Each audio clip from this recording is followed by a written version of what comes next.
A policeman arrested a young guy for stealing in the supermarket, but when he searched his pockets, he found a note. What it said left him completely stunned. Hello, viewer. Thanks for joining us. Leave a like and share your thoughts in the comments, along with the city you're watching from. Now let's continue with the story.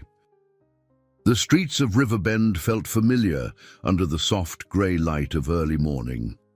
Sergeant Mike Thompson walked his usual route through Main Street, the slight chill of the fall air brushing against his weathered face. Every step echoed his 40 years of service in the police department, a tenure etched with quiet pride and unspoken disappointments. At 60, he found himself at the cusp of a significant change, a retirement he had long awaited and dreaded in equal measure. Riverbend, nestled between sprawling hills and the rushing river that gave the town its name, carried an air of sleepy charm. The brick facades of its downtown stores, the neatly trimmed hedges in front of aging homes, and the familiar faces nodding greetings, all spoke of a community untouched by the fast-paced chaos of the world beyond. Yet beneath its surface lay struggles, unemployment creeping like ivy, families falling apart in silence, and young souls like Thomas Langley slipping through widening cracks. Mike paused near the diner, his usual coffee stop, and exchanged a nod with Betty, who had worked there as long as he could remember. He carried his morning brew to the park bench where he often sat, surveying the life of a town he had sworn to protect. A boy on a skateboard zipped past, chased by laughter from a group of kids playing tag. Mike smiled faintly, but the sight tugged at an old ache. His son, James, had once skated on these same sidewalks before the distance, both physical and emotional, had taken hold. James lived 3 states away now, managing his busy career with the same efficiency that left little time for his father. Their calls were brief, polite exchanges about health and weather, devoid of the connection Mike craved but no longer expected. James had his life, and Mike, a widower for 10 years, had the silence of his own. His modest home, a place of empty echoes since Mary's passing, stood like a reflection of his soul. Pictures of a younger James and Mary adorned the mantel, their smiles a stark contrast to the hollow quiet that now defined the place. He filled the void with his routines, but they felt fragile, poised to unravel as the badge he had carried for decades prepared to leave his chest. The police station buzzed with its usual rhythm when Mike arrived, the clatter of keyboards and the murmur of voices underscored by the occasional crackle of the dispatch radio. His desk was immaculate, his paperwork always in order, yet his colleagues joked that they couldn't wait to fill the space he'd leave behind with their own organized chaos. Mike chuckled with them, but felt the weight of every word. Did they see him as just another fixture of the station, soon to be boxed and forgotten? For all his dedication, Mike carried a quiet dissatisfaction. He had played by the rules, enforcing them with integrity, but he questioned if he had truly made a difference. Riverbend's crime rate was low, but its struggles were deeper: unemployment, addiction, families slipping apart. He had watched kids like Thomas grow up in this town, bright eyes dimming as life offered them little hope. Was he just a cog in a machine that patched the cracks without fixing the foundation? A call came through the radio, interrupting his thoughts. A shoplifting incident at Miller's Market. Routine. His partner, Dave, offered to take it, but Mike shook his head. It would give him something to do, and perhaps a chance to feel useful one last time. The market, with its aisles of neatly stacked goods, seemed almost too bright as he entered. The store manager, a wiry man with an ever-present frown, stood near the checkout, gesturing toward a young man in a hooded sweatshirt seated on the bench by the entrance. The boy's head hung low, his hands clasped tightly, the hood casting a shadow over his face. "Caught him trying to walk out with a loaf of bread and some canned goods," the manager said, shaking his head. "Didn't even run, just stood there when I stopped him." Mike studied the boy, something in his posture striking a chord. He introduced himself, his voice calm but firm, and asked the boy to stand. Slowly, the hood lifted, revealing a pale face streaked with dirt, eyes hollow but devoid of defiance. This was no hardened criminal. This was a kid with the weight of the world on his shoulders. "What's your name?" Mike asked gently. "Thomas," came the reply, barely a whisper. Mike's gaze fell to the small pile of groceries on the counter. Bread, canned soup, a carton of milk, basic sustenance. He glanced back at Thomas, whose trembling hands and downcast eyes spoke louder than any words. For reasons he couldn't yet articulate, this encounter felt different, as though the universe had nudged him toward it. "Let's take a walk," Mike said, gesturing toward the door. Thomas hesitated but complied. His head hung low as they stepped into the crisp air. The weight of the moment settled on Mike, a gnawing feeling that this was not just another shoplifting case. As they walked, the town seemed to fade, leaving only the sound of their steps and the unspoken tension between them.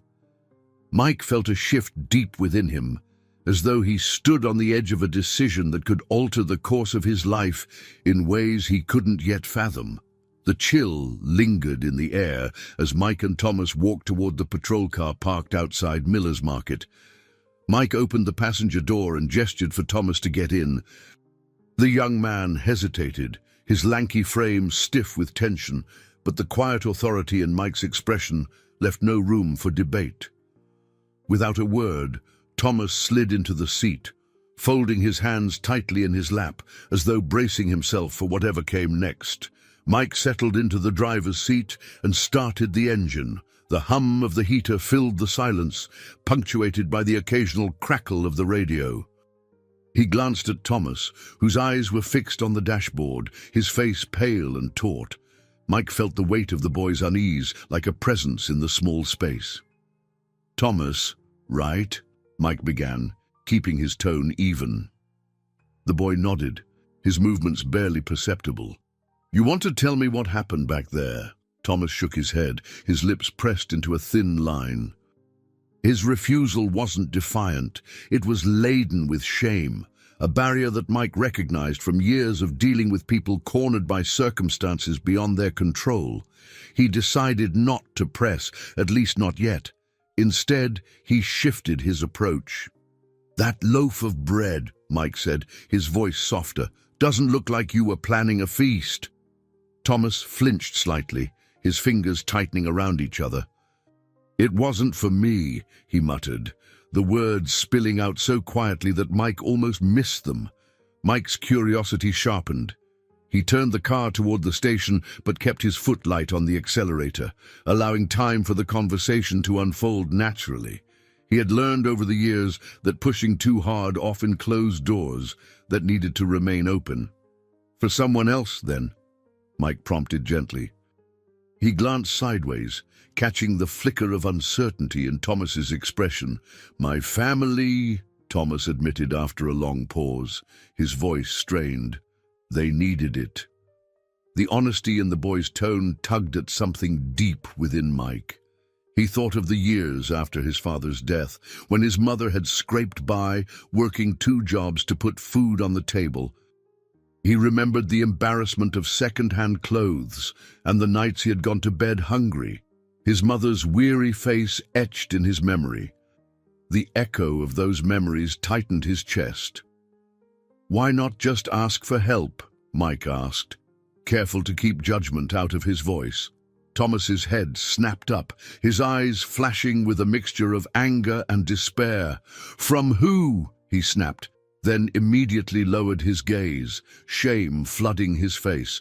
"Sorry, there's no one." "Nobody cares." Mike let the words settle, aware of their raw truth. He had seen it often, people falling through the cracks, their struggles invisible to those who could afford not to see. Riverbend might have been picturesque on the surface, but it was no stranger to poverty's quiet grip. The station came into view, its familiar brick facade, both a comfort and a reminder of the rigid system he had upheld for decades. Mike parked the car but didn't get out. Instead, he turned to Thomas, who sat hunched in his seat, his shoulders drooping under an invisible weight. "Listen, Thomas," Mike said, his voice firm but not unkind. "I've been doing this job a long time, and I know when someone's hiding something. If there's more to this, now's the time to speak up." Thomas hesitated, his lips parting as though he wanted to say something but couldn't find the words. After a moment, he reached into the pocket of his hoodie and pulled out a crumpled piece of paper. He held it out without meeting Mike's eyes. Mike unfolded the paper carefully, smoothing out the wrinkles. The handwriting was shaky but legible, a list of basic groceries and medications followed by a desperate scrawl. "Please forgive me. I had no choice." The note hit Mike like a blow to the chest, its simplicity speaking volumes about the desperation behind it. "Who wrote this?" Mike asked quietly, though he suspected the answer. Thomas swallowed hard, his Adam's apple bobbing. "I did," he admitted, his voice barely above a whisper. "For my grandma. She's sick, and we don't have anything." Mike leaned back in his seat, the paper still in his hand. He thought of the sterile policies and procedures that dictated his job, the rules he had followed without question for decades. But sitting beside him was a 19-year-old kid who had reached his breaking point, a kid who had stolen not out of greed, but out of necessity. "Where do you live, Thomas?" Mike asked, his tone softer now. Thomas glanced at him warily. "A few blocks from here, with my grandma and my brothers." "Why?" "Because," Mike said, folding the note and tucking it into his jacket pocket, "if I'm going to understand what's really going on, I need to see it for myself." The boy's eyes widened, panic flaring briefly before resignation settled over his features. He nodded, and Mike started the car again, turning toward the address Thomas provided. As they drove, a heavy silence filled the space between them. For the first time in years, Mike felt the ground shift beneath his feet, as though he were teetering on the edge of a decision he couldn't yet define. When they arrived, the sight of the small, run-down house with its peeling paint and sagging porch spoke volumes. Mike's chest tightened as he parked the car and stepped out, taking in the overgrown yard and the tattered curtains in the windows. The weight of what he was about to uncover settled heavily on his shoulders, but he knew he couldn't turn away. Not this time. Mike hesitated on the porch, his hand hovering just above the weathered wood of the door. From inside, faint voices and the clatter of something metallic broke the silence. He could feel Thomas watching him from the bottom step, the boy's posture a mix of defiance and dread. The house itself seemed to exhale exhaustion, from the sagging roofline to the peeling white paint that told stories of years gone by without care. When Mike finally knocked, the sound echoed louder than he expected. It wasn't long before the door creaked open, revealing a young boy with unkempt hair and wide, startled eyes. He couldn't have been more than 10, his small frame half hidden behind the door. "Who's there?" the boy called out, his voice carrying both innocence and the weariness of growing up too fast. "It's okay, Andy," Thomas said, stepping closer. "He's just here to help." Andy's gaze darted from Thomas to Mike, skepticism evident on his young face. Slowly, the boy stepped aside, letting them in. The house smelled faintly of damp wood and old linens, mingled with the metallic tang of overworked heating. The living room was cramped but tidy, as though someone had made an effort to maintain dignity amidst the chaos. A battered couch sat near a coffee table stacked with magazines, a few toys scattered around. Mike's attention was drawn to the far corner of the room, where an older woman sat in a recliner. She was frail, her thin frame wrapped in a faded quilt. Her face, pale and lined with deep wrinkles, bore the unmistakable marks of illness, sunken cheeks, dark circles under her eyes, and the slight tremor in her hands as she tried to adjust the blanket. "Grandma," Thomas said softly as he approached her, his tone shifting into something gentler. "This is Officer Thompson. He wanted to check in." The woman's eyes flickered open, her gaze heavy with exhaustion, but still sharp enough to size Mike up. "Checking in, huh?" she said, her voice rasping with each word. "We don't get many visitors these days." Mike approached cautiously, lowering himself to her eye level. "Mrs. Langley, I'm here because Thomas ran into some trouble earlier. I wanted to understand what's going on." Her brow furrowed, and her gaze shifted to Thomas, who stood awkwardly to the side, his hands shoved into his pockets. "Trouble?" she repeated, her voice tinged with worry. "It's okay, Grandma," Thomas said quickly. "It's nothing, just a misunderstanding." Mike raised a hand to stop the explanation. "Mrs. Langley," he said gently, "I found Thomas at the store. He took some things. Bread, soup, milk. He said it was for you and your family." The woman sighed, her frail body sinking deeper into the chair. "He shouldn't have done that," she murmured, her words barely audible. "I told him we'd manage." "Manage how?" Mike asked, his tone soft but firm. The question hung in the air, unanswered, as Thomas shifted uncomfortably. Andy had crept closer, standing near his grandmother with an expression that spoke of worry far too old for his years. A few moments later, another boy emerged from a doorway, no older than 6, his thumb lodged firmly in his mouth. He looked at Mike with wide, curious eyes before moving to sit on the floor beside his older brother. Mike took in the scene, his gaze sweeping over the small family, the weight of their struggle pressed against his chest. "How long has it been like this?" he asked, though he wasn't sure if he wanted to hear the answer. Eleanor Langley closed her eyes briefly, as though summoning strength. "Too long," she admitted finally. "After their parents. After the accident, I did what I could, but then my health went, and now we're just trying to hold on." Mike felt a lump form in his throat. He remembered the note Thomas had written, the desperation etched into every stroke of the pen. This wasn't just about stolen groceries. This was survival. "Why didn't you ask for help?" Mike asked, his voice quieter now. "From who?"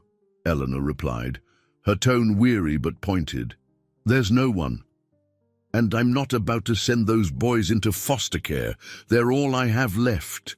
Her words hit Mike harder than he expected. He thought of his own family, the years he'd spent grieving Mary, the distance that had grown between him and James. For all his loneliness, he'd never faced this kind of struggle. He didn't know if he could. Thomas finally spoke, breaking the silence. "Look, Officer Thompson," he said, his voice steadier now, though still tinged with frustration. "I know what I did was wrong, okay? But I couldn't just sit around and watch us go hungry. I don't need a lecture, and I don't need a handout." Mike turned to face him, meeting the young man's fiery gaze. "And what if I told you there's more to this than just right and wrong?" he asked. "What if I said you don't have to do this alone?" Thomas looked away, his jaw tightening. "It doesn't matter," he muttered. "Nobody ever sticks around long enough to help." The bitterness in Thomas's words lingered in the room like a shadow, heavy and undeniable. Mike knew there was truth in them. He'd seen it before, time and again. And yet, something inside him stirred, a flicker of resolve that he hadn't felt in years. "Well," he said after a long pause, "maybe it's time that changes." Eleanor's eyes glistened briefly, but she quickly blinked away the emotion. Thomas didn't reply, but the look he gave Mike wasn't entirely dismissive. Andy tugged at his grandmother's quilt, leaning into her for comfort, while the youngest boy yawned and rested his head on his brother's shoulder. Mike stood, the tension in his body shifting as he took in the scene one last time. "I'll be back," he said firmly, addressing no one in particular. Then he turned to Thomas. "And next time, we're going to figure out a better way." "Agreed." Thomas hesitated before nodding, the faintest glimmer of trust beginning to flicker in his eyes. The ride back to the station was quiet, the kind of silence heavy with unspoken thoughts. Thomas sat rigidly in the passenger seat, his arms crossed over his chest, as if bracing himself for what might come next. Mike, behind the wheel, felt the weight of the moment pressing against him. The boy's story, his family's circumstances, and the fragile hope glimmering in Eleanor Langley's eyes refused to leave his mind. As they pulled into the station parking lot, Mike didn't kill the engine. He glanced at Thomas, whose gaze was fixed firmly on his lap, and made a decision he hadn't entirely thought through. Without a word, Mike shifted the car into reverse, turning out of the lot and heading back toward the heart of town. Thomas finally broke the silence. "What are you doing? Aren't you supposed to—" "Relax," Mike interrupted, his voice steady but firm. "We're not going inside, not yet." Thomas turned to face him, confusion etched on his face. "Why? Isn't this where you lock me up or whatever?" Mike kept his eyes on the road, his tone calm. "No one's locking anyone up today. I've got questions that need answers, and the station isn't the place for that." Thomas didn't respond, but the tension in his shoulders eased just slightly. The boy looked out the window, watching the streets of Riverbend pass by. Mike was taking them to the only place he could think of, a quiet spot where he could clear his head and try to piece together the tangled mess of emotions and facts that had taken root since this morning. When they arrived at the edge of the riverbank, the air was crisp and still, the late afternoon sun casting a golden glow over the water. Mike parked the car and stepped out, gesturing for Thomas to follow. The boy hesitated, but eventually climbed out, shoving his hands into his pockets as he trailed behind Mike toward a weathered wooden bench near the water's edge. "Sit," Mike said, gesturing to the bench. Thomas obeyed, his movements cautious, as though he wasn't sure what to expect. Mike leaned against a nearby tree, arms crossed, studying the boy. Thomas fidgeted, his gaze darting between the ground and the river. Mike decided to let the silence linger, knowing from experience that sometimes the best way to get someone to talk was to say nothing at all. Finally, Thomas broke. "Why are we here?" he asked, his voice a mix of frustration and wariness. Mike straightened, stepping closer. "Because I need to understand what's going on with you," he said simply. "And I don't think I'll get the truth if you're sitting in an interrogation room." Thomas scoffed. "What truth? You already saw it. We're broke. My grandma's sick. My brothers are kids. What else do you need to know?" "I need to know why you think it's all on you," Mike replied, his tone soft but insistent. "Why you feel like you're the only one who can hold it together." Thomas shook his head, his frustration bubbling to the surface. "Because I am. Who else is going to do it? Grandma can't even get out of her chair half the time. And Andy's just a kid. Joey doesn't even know what's going on. If I don't step up, nobody will." Mike nodded slowly, absorbing the boy's words. "And what about asking for help?" he pressed. "There are programs. People who don't care." Thomas cut him off, his voice rising. "You think I haven't tried? We've filled out forms, waited in lines, called numbers that never called back. You know what we got? Nothing. So yeah, I stopped asking." The rawness of Thomas's voice sliced through the late afternoon air, leaving an ache in Mike's chest. He had heard stories like this before, but they had always been at arm's length, abstract in their weight. This time, it felt personal, as if Thomas's desperation was a reflection of something Mike had overlooked for too long. "That's a lot for one person to carry," Mike said quietly after a pause. "Especially someone your age." Thomas laughed bitterly, shaking his head. "Age doesn't matter. Bills don't care if I'm 19. Joey still needs shoes. Andy still needs food. And Grandma—" His voice cracked, and he fell silent, staring hard at the ground. Mike took a step closer, his voice gentler now. "You're right. Life doesn't care about age. But it's not supposed to be like this, Thomas. You're not supposed to carry this weight alone. Thomas didn't reply, but Mike could see the tension in his shoulders begin to loosen, as though the boy was finally allowing himself to feel the exhaustion he had been burying for too long. "I saw your note," Mike said, pulling the crumpled piece of paper from his pocket. That wasn't the voice of someone stealing for fun. That was someone asking for help. Thomas's face reddened, his jaw tightening. "It doesn't matter," he mumbled. "Nothing changes." Mike crouched down, meeting the boy's gaze. "It does matter. You matter. And I can't promise to fix everything, but I can promise you're not invisible. Not to me." For the first time, Thomas looked at him directly, his eyes glistening with a mixture of defiance and vulnerability. Mike held his gaze, letting the moment stretch between them. Then, slowly, Thomas nodded, the faintest flicker of trust beginning to show. "Come on," Mike said, standing and nodding toward the car. "Let's figure this out together." As they walked back, the sound of the river accompanied them, steady and unyielding, like a quiet promise of resilience. Mike sat at his kitchen table that night, a mug of coffee untouched in front of him. The dim light from the overhead fixture cast long shadows across the small room, emphasizing its stillness. The events of the day replayed in his mind like a film on loop. Thomas's defiance, Eleanor's quiet dignity, the desperation etched into every corner of their lives. It all weighed on him, heavier than the badge he'd worn for 40 years. The walls of his home, adorned with photographs of a life long gone, seemed to close in. Mary's laugh echoed faintly in his memory, her voice urging him to do the right thing, even when it wasn't the easy thing. He sighed, running a hand over his face. The right thing wasn't clear anymore, not when rules and morality tangled in a web of uncertainty. The shrill ring of his phone broke the silence. Mike reached for it, his hand hesitating for a moment before answering. The caller ID read Dave, his longtime partner and friend. "Mike," Dave's familiar voice greeted him, laced with curiosity. "You're still up?" "Yeah," Mike replied, leaning back in his chair. "Couldn't sleep." "I heard about today," Dave said, his tone cautious. "The kid from Miller's.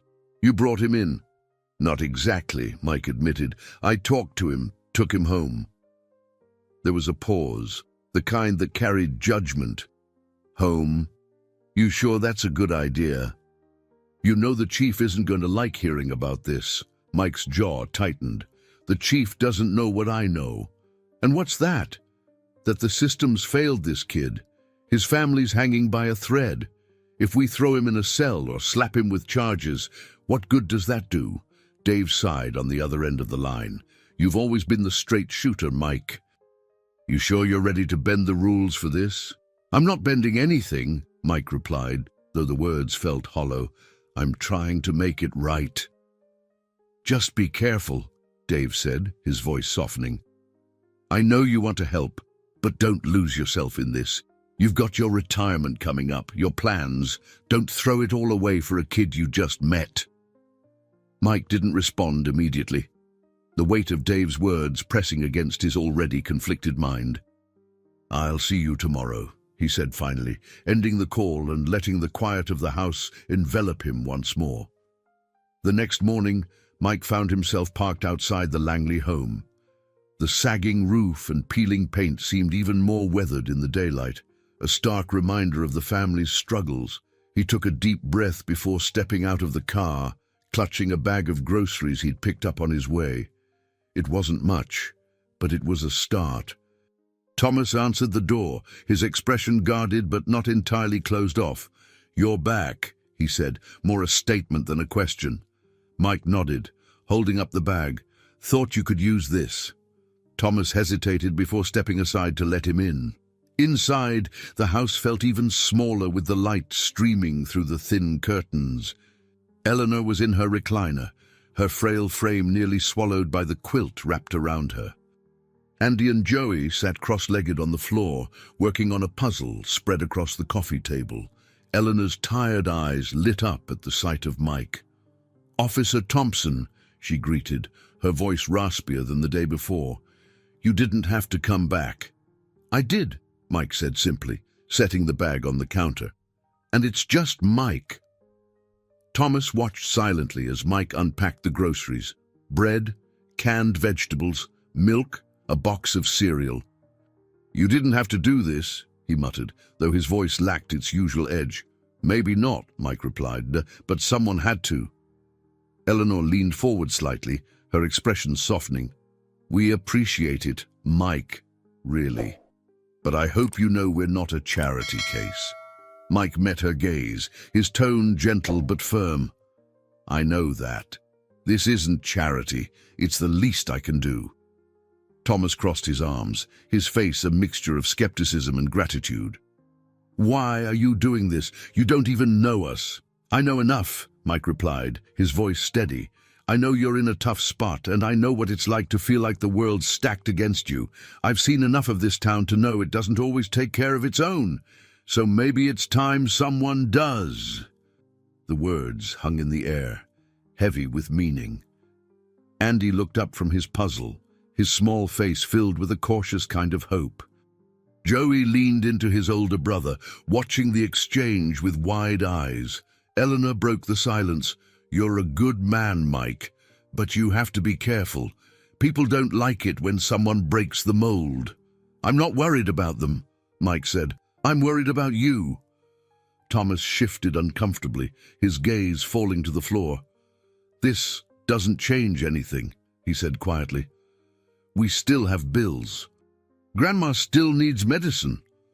"I know," Mike said, his voice softening, "and we'll figure it out. Together." Thomas looked up, meeting Mike's gaze. For the first time, there was something more than suspicion in his eyes, something like trust. Mike stayed a while longer, helping Andy and Joey finish their puzzle while Eleanor rested. When he finally left, he felt a flicker of something he hadn't felt in years: purpose.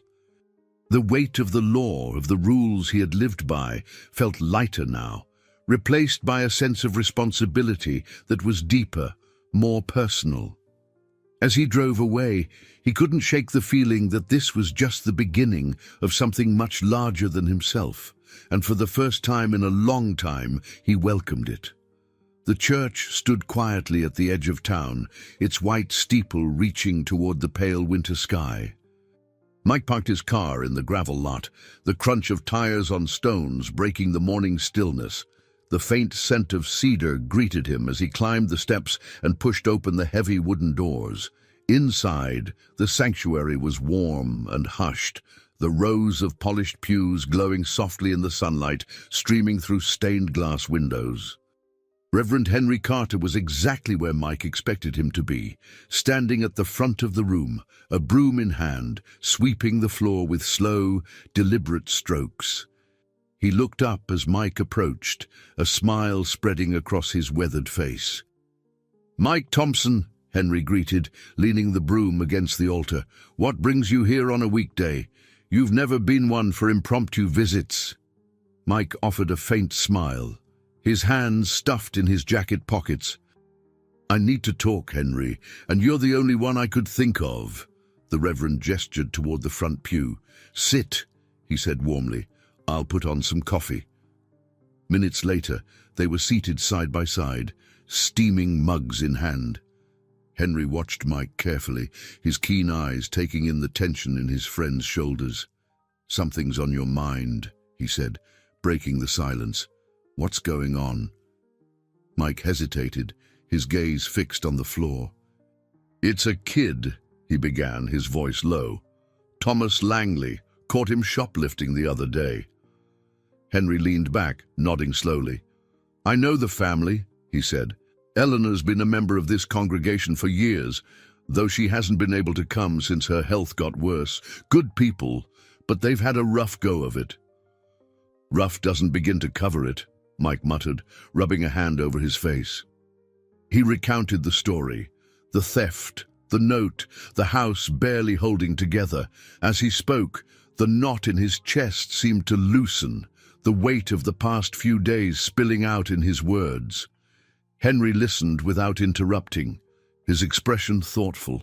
When Mike finally finished, the Reverend took a sip of his coffee, his silence stretching just long enough to make Mike uncomfortable. "So, what's the problem?" Henry asked finally, his tone gentle. Mike blinked, caught off guard. "The problem is, I don't know what to do. I've spent 40 years following the rules, doing things by the book. But this kid, this family, they're slipping through the cracks. If I follow protocol, Thomas gets a record. That could ruin his life. But if I don't—" He trailed off, shaking his head. "It feels like no matter what I do, someone loses." Henry nodded slowly, setting his mug on the pew beside him. "Let me tell you something, Mike. In my line of work, you see a lot of people at their lowest. You see the consequences of choices, the scars life leaves behind, and you learn pretty quickly that the law, the rules, they're not always the same as what's right." Mike looked up, his brow furrowed. "I can't just ignore the rules, Henry. They're there for a reason." "True," Henry agreed, "but sometimes the reason isn't enough. Sometimes you have to ask yourself, what's more important, following the rules or doing what you know in your heart is right?" The words hung in the air, sinking into Mike like stones. He thought of Thomas's quiet defiance, Eleanor's weary resolve, the boy's wide, hopeful eyes. He thought of his own son, James, the distance between them a chasm he'd never been able to bridge. What would James say if he knew his father had turned a blind eye to a family in need? Or worse, if he'd thrown the book at them without a second thought? "I don't even know where to start," Mike admitted, his voice barely above a whisper. Henry smiled, a twinkle of mischief in his eyes. "That's the easy part. You've already started, Mike. You're here. You're thinking about it. You're asking questions. That's more than most people ever do." Mike let out a short laugh, shaking his head. "I don't know if it's enough." "It's a start," Henry said firmly. "And you don't have to do it alone." They sat in silence for a while, the sound of the broom Henry had abandoned earlier, the only noise in the sanctuary. Mike felt something shift inside him. Not a solution, not yet, but a glimmer of clarity. He wasn't sure where the road ahead would lead, but he knew he couldn't turn back. As he rose to leave, Henry clapped a hand on his shoulder. "One more thing, Mike," the Reverend said, his voice warm but serious. "Helping Thomas doesn't just mean fixing the immediate problem. It means giving him the tools to stand on his own. And that's not something you can do overnight." Mike nodded, the weight of Henry's words settling on him. "I'll keep that in mind." "Good," Henry said with a smile. "Now go, and remember, the world doesn't change unless we're willing to change with it." As Mike stepped out into the crisp morning air, he felt a faint sense of purpose stirring within him. The road ahead was uncertain, and the stakes were higher than he'd ever faced in his career, but for the first time in years, he felt something else too, a spark of hope, and that was enough. The sound of the clock ticking filled the quiet of Mike's office at the station. The pile of papers on his desk looked as untouched as it had that morning, his mind too preoccupied to focus on administrative duties. He stared at the badge lying flat in front of him, its once bright surface dulled by years of wear. It had been with him through every call, every late night, and every difficult decision. But now, as retirement loomed, it felt like both a comfort and a burden. Dave knocked lightly on the open door before stepping inside, a steaming cup of coffee in hand. "You've been staring at that thing all day," he said, nodding toward the badge. "Thinking of framing it or throwing it in the river?" Mike smirked, though it didn't reach his eyes. "Haven't decided yet." Dave pulled up a chair, his familiar presence grounding. "You know, You could have clocked out months ago. Nobody would have blamed you. Why are you still here?" Mike hesitated, the truth pressing against the edges of his thoughts. "Because I'm not done," he said finally, his voice steady but low. Dave raised an eyebrow, leaning back. "This about the Langley kid. It's about a lot of things," Mike admitted, "but yeah, he's part of it." Dave studied him for a moment, then set his coffee down. "You're not going to save the world in a couple of weeks, Mike. And you sure as hell can't fix 40 years' worth of regrets with one case." "I know that," Mike replied, his tone sharper than intended. He softened, leaning forward and resting his elbows on the desk. "But if I walk away now, without trying, I'll regret it for the rest of my life." Dave nodded slowly, his expression thoughtful. "You've got guts, I'll give you that. But just don't let this kid drag you down. You're a good cop, Mike. Always have been." Mike didn't answer. Instead, he picked up the badge, running his thumb over its edges. "I'll see you tomorrow," he said finally. A dismissal Dave understood without question. That evening, Mike found himself back at the Langley home. This time, he didn't bring groceries or advice, just himself. He knocked lightly on the door, and Andy was the one to answer, his face lighting up in recognition. "Hi, Officer Thompson," the boy greeted, stepping aside to let him in.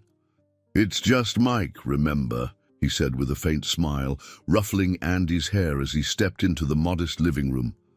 Thomas was on the couch, flipping through a well-worn textbook. His posture was tense, as if he had been expecting bad news, but his expression softened when he saw Mike. "You're back," Thomas said, his tone cautious but not unwelcoming. "Wanted to talk?" Mike said, taking a seat in the worn armchair across from him. "And see how you're holding up."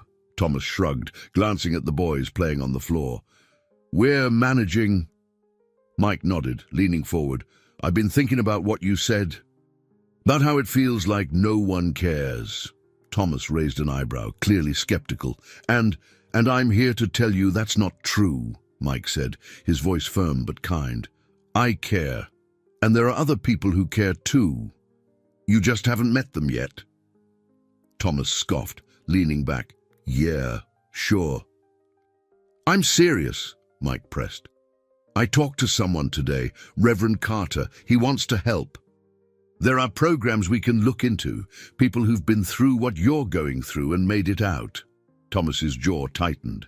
The walls he'd built up clearly still intact. "Programs don't fix everything," he muttered. "They don't make Grandma better or keep the lights on." "You're right," Mike agreed, surprising him. "They don't fix everything, but they can help. And sometimes help is enough to get you through." For a moment, the only sound was the boys laughing as they built a tower out of toy blocks. Then Thomas sighed, rubbing the back of his neck. "What's in it for you?" he asked finally, his voice laced with suspicion.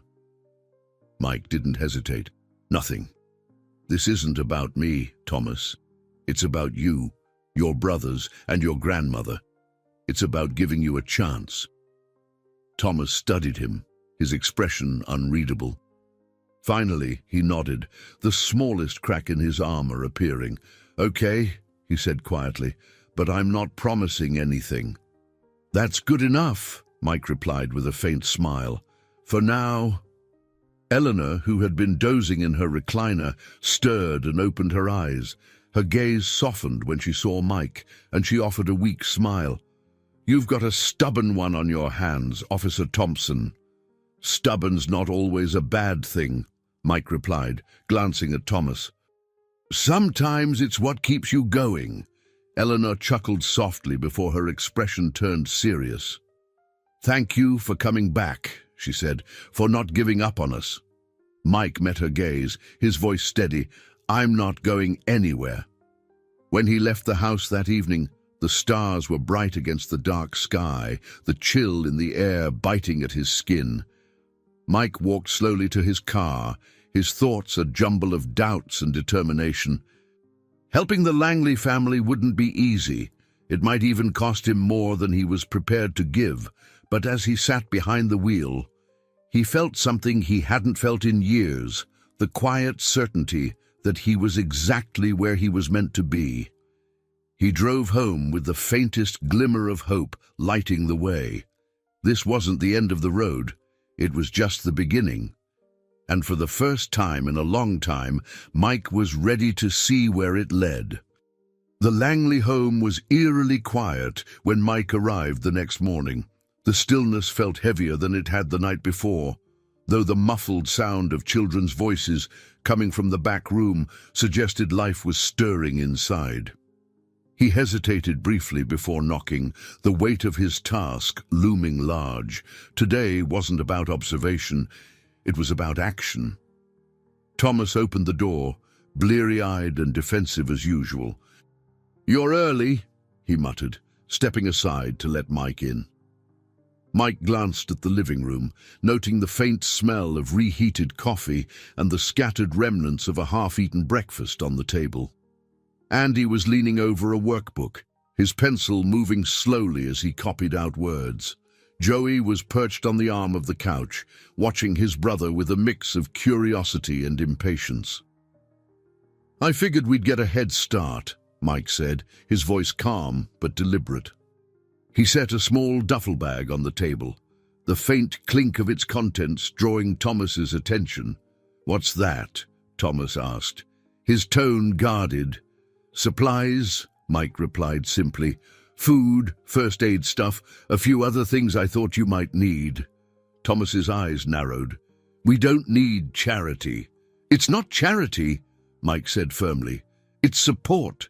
There's a difference." Eleanor's soft voice drifted from the corner, drawing both their attention. "Thomas," she said, her tone a mixture of exasperation and affection. "Let the man help. Stubbornness doesn't put food on the table." Thomas shot her a look, but it lacked any real heat. He crossed his arms, leaning against the wall as he watched Mike unpack. "So what's the plan?" he asked finally, his tone skeptical but curious. Mike placed a small stack of papers on the table. "First, we're going to take a look at what's available. There are programs Reverend Carter mentioned, ones that can help with food, utilities, and maybe even medical care for your grandmother." Thomas shook his head. "We've tried those before. They take forever, and half the time they don't do anything." "That's why I'm here," Mike replied, his voice steady. "We'll go through them together. If something doesn't work, we'll move on to the next thing." "But we're not giving up." Thomas let out a short laugh, though it lacked any real humor. "You make it sound so easy." "It's not," Mike admitted, "but it's better than doing nothing." Eleanor smiled faintly from her recliner, her hands folded over the quilt draped across her lap. "It's a start," she said softly, her voice carrying the weight of someone who had lived through too many endings. Andy looked up from his workbook, his eyes bright with curiosity. "Does this mean we're going to get more food?" he asked, his voice innocent and hopeful. Mike crouched down so he was at the boy's level, his expression kind but serious. "That's the goal," he said, "but it's going to take some time, okay?" Andy nodded solemnly, his small face determined. Joey, sensing a shift in the room's energy, slid off the couch and stood beside his brother, clutching a toy car tightly in his hand. Thomas rubbed the back of his neck, his expression torn. "Fine," he said finally. "We'll try it your way. But if it doesn't work, then we'll figure something else out," Mike interrupted, his voice firm but not unkind. "One step at a time." The day passed in a blur of paperwork and phone calls, each step a small battle against a system that seemed designed to frustrate. Mike quickly realized the truth in Thomas's earlier words. Nothing about this process was easy. Automated menus, unhelpful operators, and endless lists of requirements made even the simplest task feel monumental. By mid-afternoon, Mike and Thomas sat side by side at the kitchen table, the once neat pile of papers now a scattered mess. Andy and Joey had retreated to the backyard, their laughter faint but comforting as they played in the brittle winter grass. Thomas slammed his pen down, frustration etched into every line of his face. "This is pointless," he snapped. "They're just going to tell us the same thing they always do. Wait." Mike didn't respond immediately. Instead, he leaned back in his chair, his gaze steady. "You're right," he said finally. "It's frustrating, it's slow, and it feels like no one cares. But that doesn't mean we stop." Thomas glared at him, though the fire in his eyes was more exhaustion than anger. "Why do you even care?" he asked, his voice raw. "You don't owe us anything." Mike met his gaze, his own eyes tired but resolute. "Because I've seen what happens when people give up. I've seen what happens when the system forgets about families like yours. And I don't want that to happen to you." Thomas's expression softened, though he quickly masked it with a shrug. "You've got a lot of faith in a broken system." "I've got faith in people," Mike countered. "And right now, I've got faith in you." Thomas looked away, his jaw tightening as he processed the words. For a moment, neither of them spoke. The only sound the faint hum of the refrigerator and the occasional giggle from the backyard. Finally, Eleanor broke the silence. "Thomas," she said gently, "he's trying to help. Let him." Thomas sighed, his shoulders slumping. "Fine," he muttered. "But if this doesn't work, don't say I didn't warn you." Mike allowed himself a small smile, the first real sign of progress glimmering in the boy's guarded expression. "Fair enough," he said. "Now, let's get back to it." As they dove back into the paperwork, the weight of the day felt a little lighter. It wasn't much, but it was enough. Enough to keep going, enough to believe, just for a moment, that change was possible. And for Mike, that was more than enough to keep trying. The next day, the Langley home buzzed with a tentative energy, like the flickering of a light bulb, unsure whether to stay on or go out. Mike arrived just as Andy and Joey darted out the front door, bundled in mismatched coats and scarves, their laughter carrying in the cold morning air. "You're back again," Thomas greeted him at the door, his voice laced with his usual wariness. But there was something different in his posture, less guarded, more resigned to Mike's presence. "Didn't think you'd get rid of me that easily, did you?" Mike replied, stepping inside. The warmth of the house hit him, mingled with the faint scent of instant coffee and something frying on the stove. Eleanor looked up from her spot in the recliner, a faint smile crossing her pale face. "Mike," she said, her tone warm despite her obvious exhaustion. "I was wondering when we'd see you today." "Morning, Eleanor," Mike said with a nod, setting down the grocery bag he'd brought along. He turned to Thomas, who was still hovering near the doorway. "Got some updates from the calls we made yesterday?" Thomas crossed his arms, leaning against the wall. "Let me guess. More waiting." Mike shrugged, pulling a folder from his bag. "Some of it, yeah. But there's one program that looks promising. Help with utilities." "I've got the forms here." Thomas sighed but stepped forward, taking the folder from Mike. His fingers lingered on the edges of the papers, his expression unreadable. Eleanor's voice cut through the moment. "Thomas, sit down and let the man talk. You've been pacing like a caged animal all morning." Thomas rolled his eyes but complied, dropping into the chair across from Mike at the small kitchen table. Mike slid the papers closer to him, walking him through the details while Eleanor listened from her spot by the window. As they worked, the sound of children's laughter filtered in from outside. Every so often, Thomas's gaze drifted toward the window, his jaw tightening. Mike noticed but said nothing, letting the moment settle. Finally, Thomas broke the silence. "You ever feel like you're stuck? Like no matter what you do, nothing changes?" Mike looked up, surprised by the sudden vulnerability in the boy's voice. He set his pen down, leaning back in his chair. "More times than I can count," he admitted. "When my wife passed, it felt like the world had stopped, like I was just going through the motions." Thomas glanced at him, the hardness in his expression softening. "How do you get out of it?" Mike hesitated, choosing his words carefully. "By realizing I didn't have to do it alone. It wasn't easy. I didn't want to ask for help, didn't think I needed it. But eventually, I figured out that leaning on the right people doesn't make you weak. It makes you human." Thomas looked away, his jaw tightening again. "I don't even know who the right people are anymore." "You'll figure it out," Mike said gently. "And when you do, don't be afraid to let them in."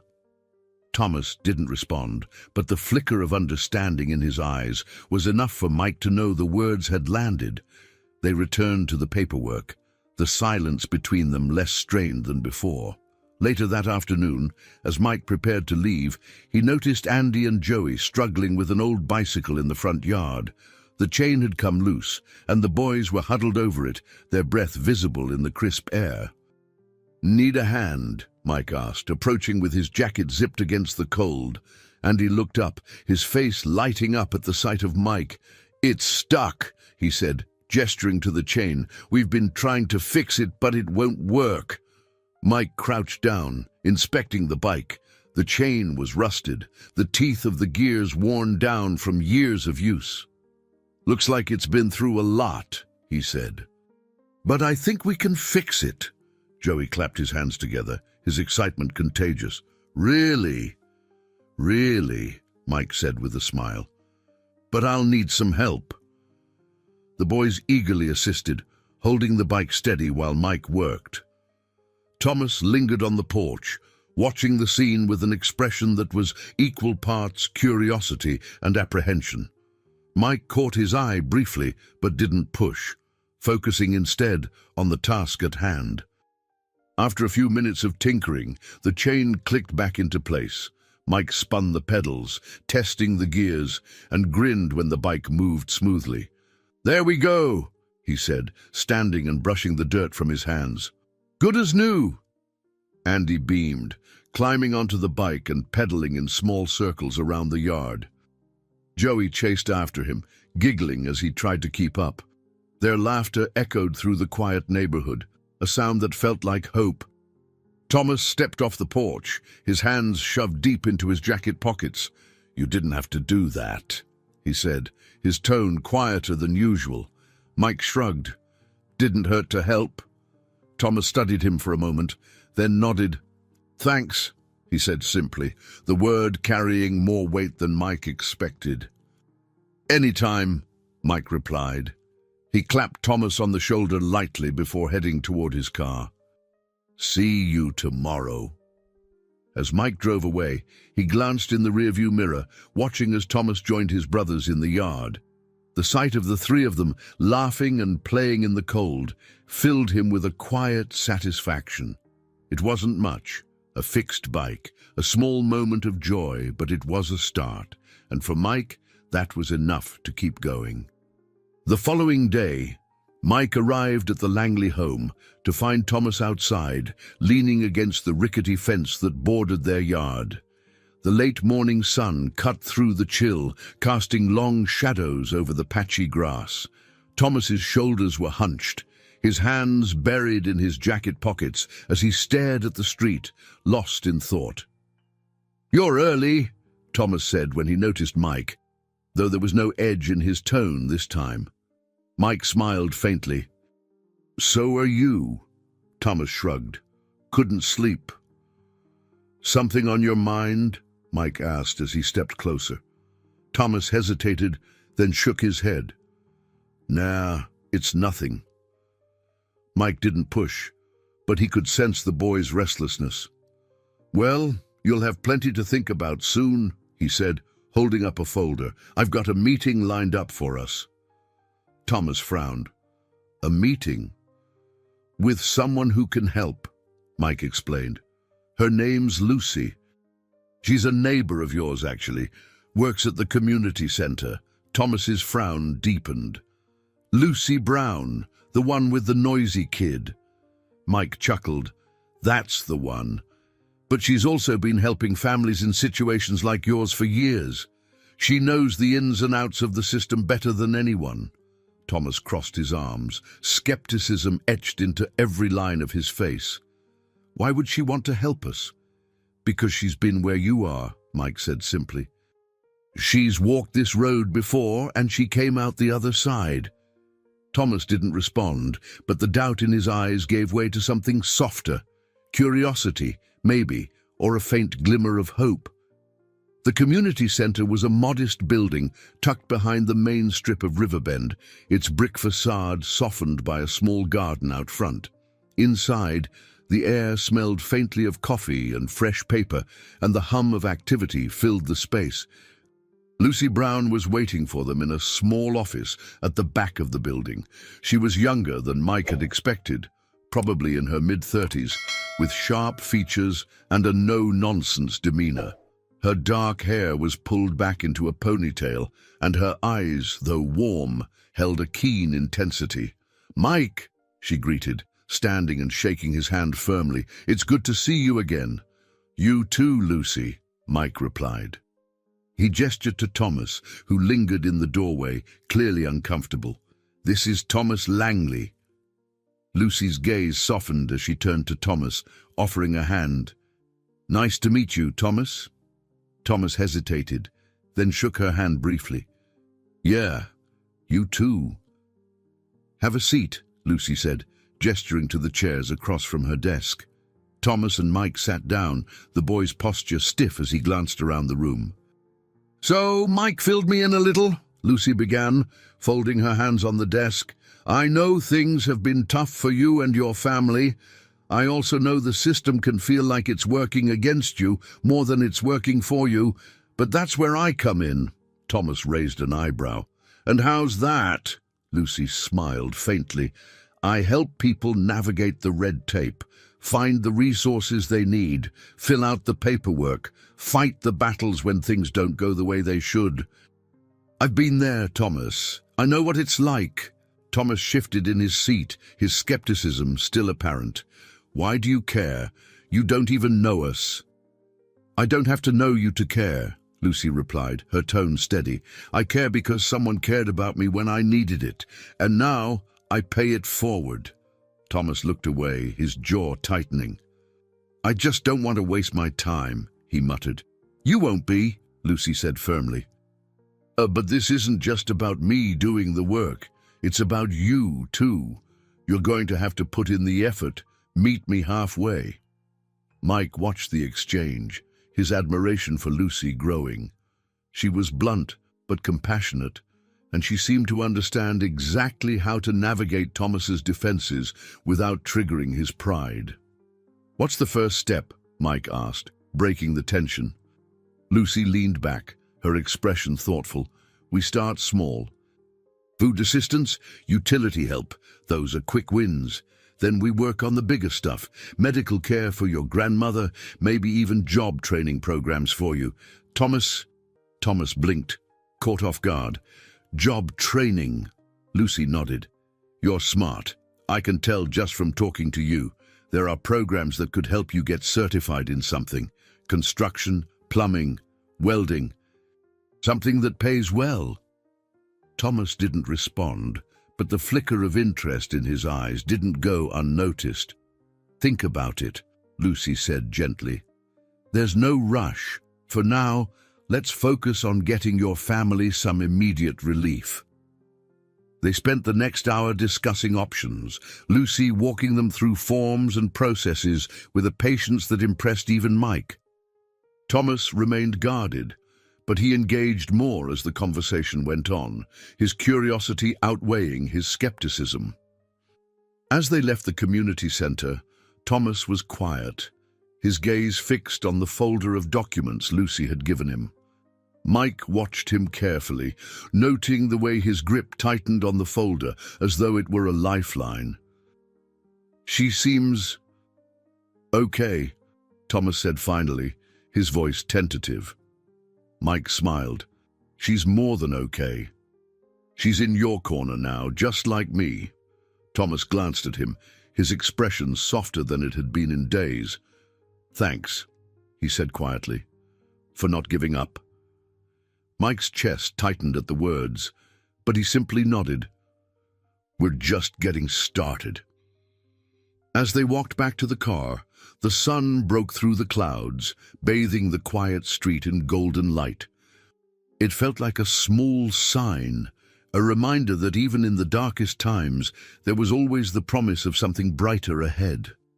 Mike sat in his car outside the Langley home, his hands resting on the steering wheel. The morning was crisp, the frost on the grass glinting in the pale sunlight. He'd been here almost every day for the past week, helping Thomas navigate a system that seemed determined to work against them. But today felt different, charged with a tension he couldn't quite place.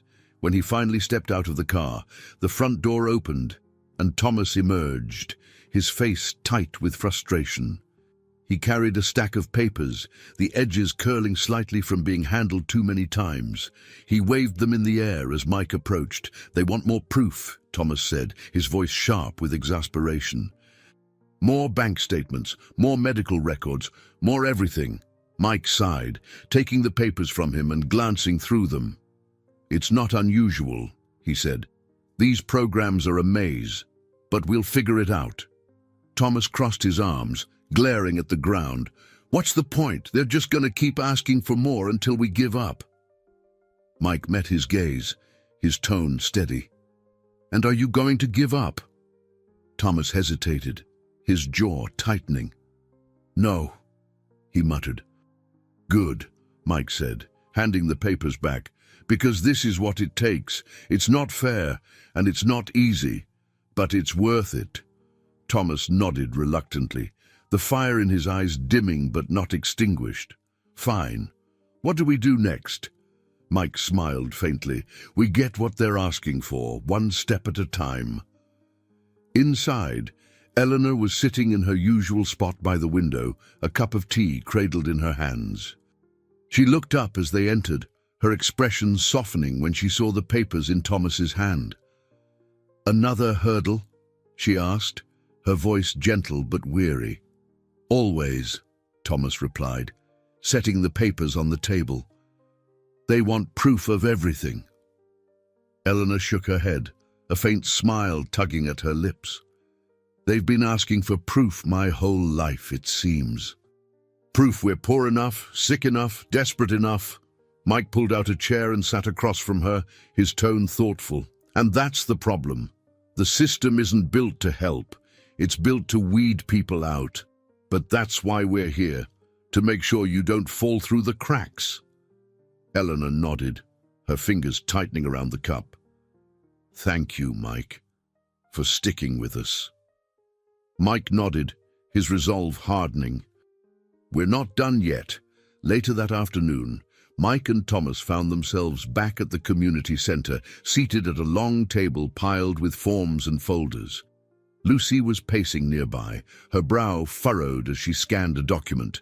"This," she said, pointing to a line on the page, "is what's holding things up. They want an official statement from your grandmother's doctor about her condition." Thomas groaned, slumping back in his chair. "She hasn't even seen a doctor in months. We can't afford it." Lucy set the paper down, her expression thoughtful. "There's a free clinic downtown. I can call them, see if they can squeeze her in this week." Thomas looked at her, his skepticism apparent. "And if they can't, then we figure something else out," Lucy said firmly. "But we're not stopping." Mike leaned forward, his tone gentle but insistent. "Thomas, I know this feels like a losing battle, but every step we take gets us closer. This isn't just about the paperwork. It's about showing them you're not giving up." Thomas ran a hand through his hair, his frustration palpable. "It just feels like no matter what we do, it's never enough." "It's enough because you're here," Lucy said, "because you're fighting for your family. That's what matters." Thomas didn't respond, but the tension in his posture eased slightly. He picked up the papers and began sorting through them, his movements slow but purposeful. By the time they returned to the Langley home, the sun was beginning to set, casting the sky in hues of orange and pink. Andy and Joey were playing in the yard, their laughter a welcome reprieve from the day's challenges. Eleanor was at the door when they arrived, her face lighting up at the sight of them. "Good news?" she asked, her tone hopeful. "Not yet," Mike replied, setting his bag on the table. "But we're getting there." Eleanor nodded, her gaze lingering on Thomas. "You're doing good, Thomas," she said softly. "Your mum and dad would be proud." Thomas looked away, his jaw tightening. "It doesn't feel like it," he muttered. Mike stepped closer, his voice firm but kind. "It's not about feeling like it, Thomas. It's about doing it." "And you are?" Thomas nodded slowly, his shoulders relaxing just a fraction. "Yeah," he said quietly. "I guess." Eleanor smiled, her eyes glistening. "That's my boy." Mike stayed a little longer that evening, helping Andy and Joey build a fort out of old blankets and chairs, while Eleanor and Thomas talked quietly in the kitchen. As he watched the boys laugh and play, he felt a flicker of something he hadn't felt in a long time: hope. When he finally left, the stars were just beginning to appear in the darkening sky. The road ahead was still long, and the obstacles were far from over. But for the first time, Mike felt confident they could face them, together. The morning sun was weak, shrouded by heavy clouds that threatened rain, as Mike made his way back to the Langley home. The car ride was quiet, the hum of the engine doing little to drown out his thoughts. Today, he had news, small progress in the uphill battle they were fighting, but he wasn't sure how Thomas would take it.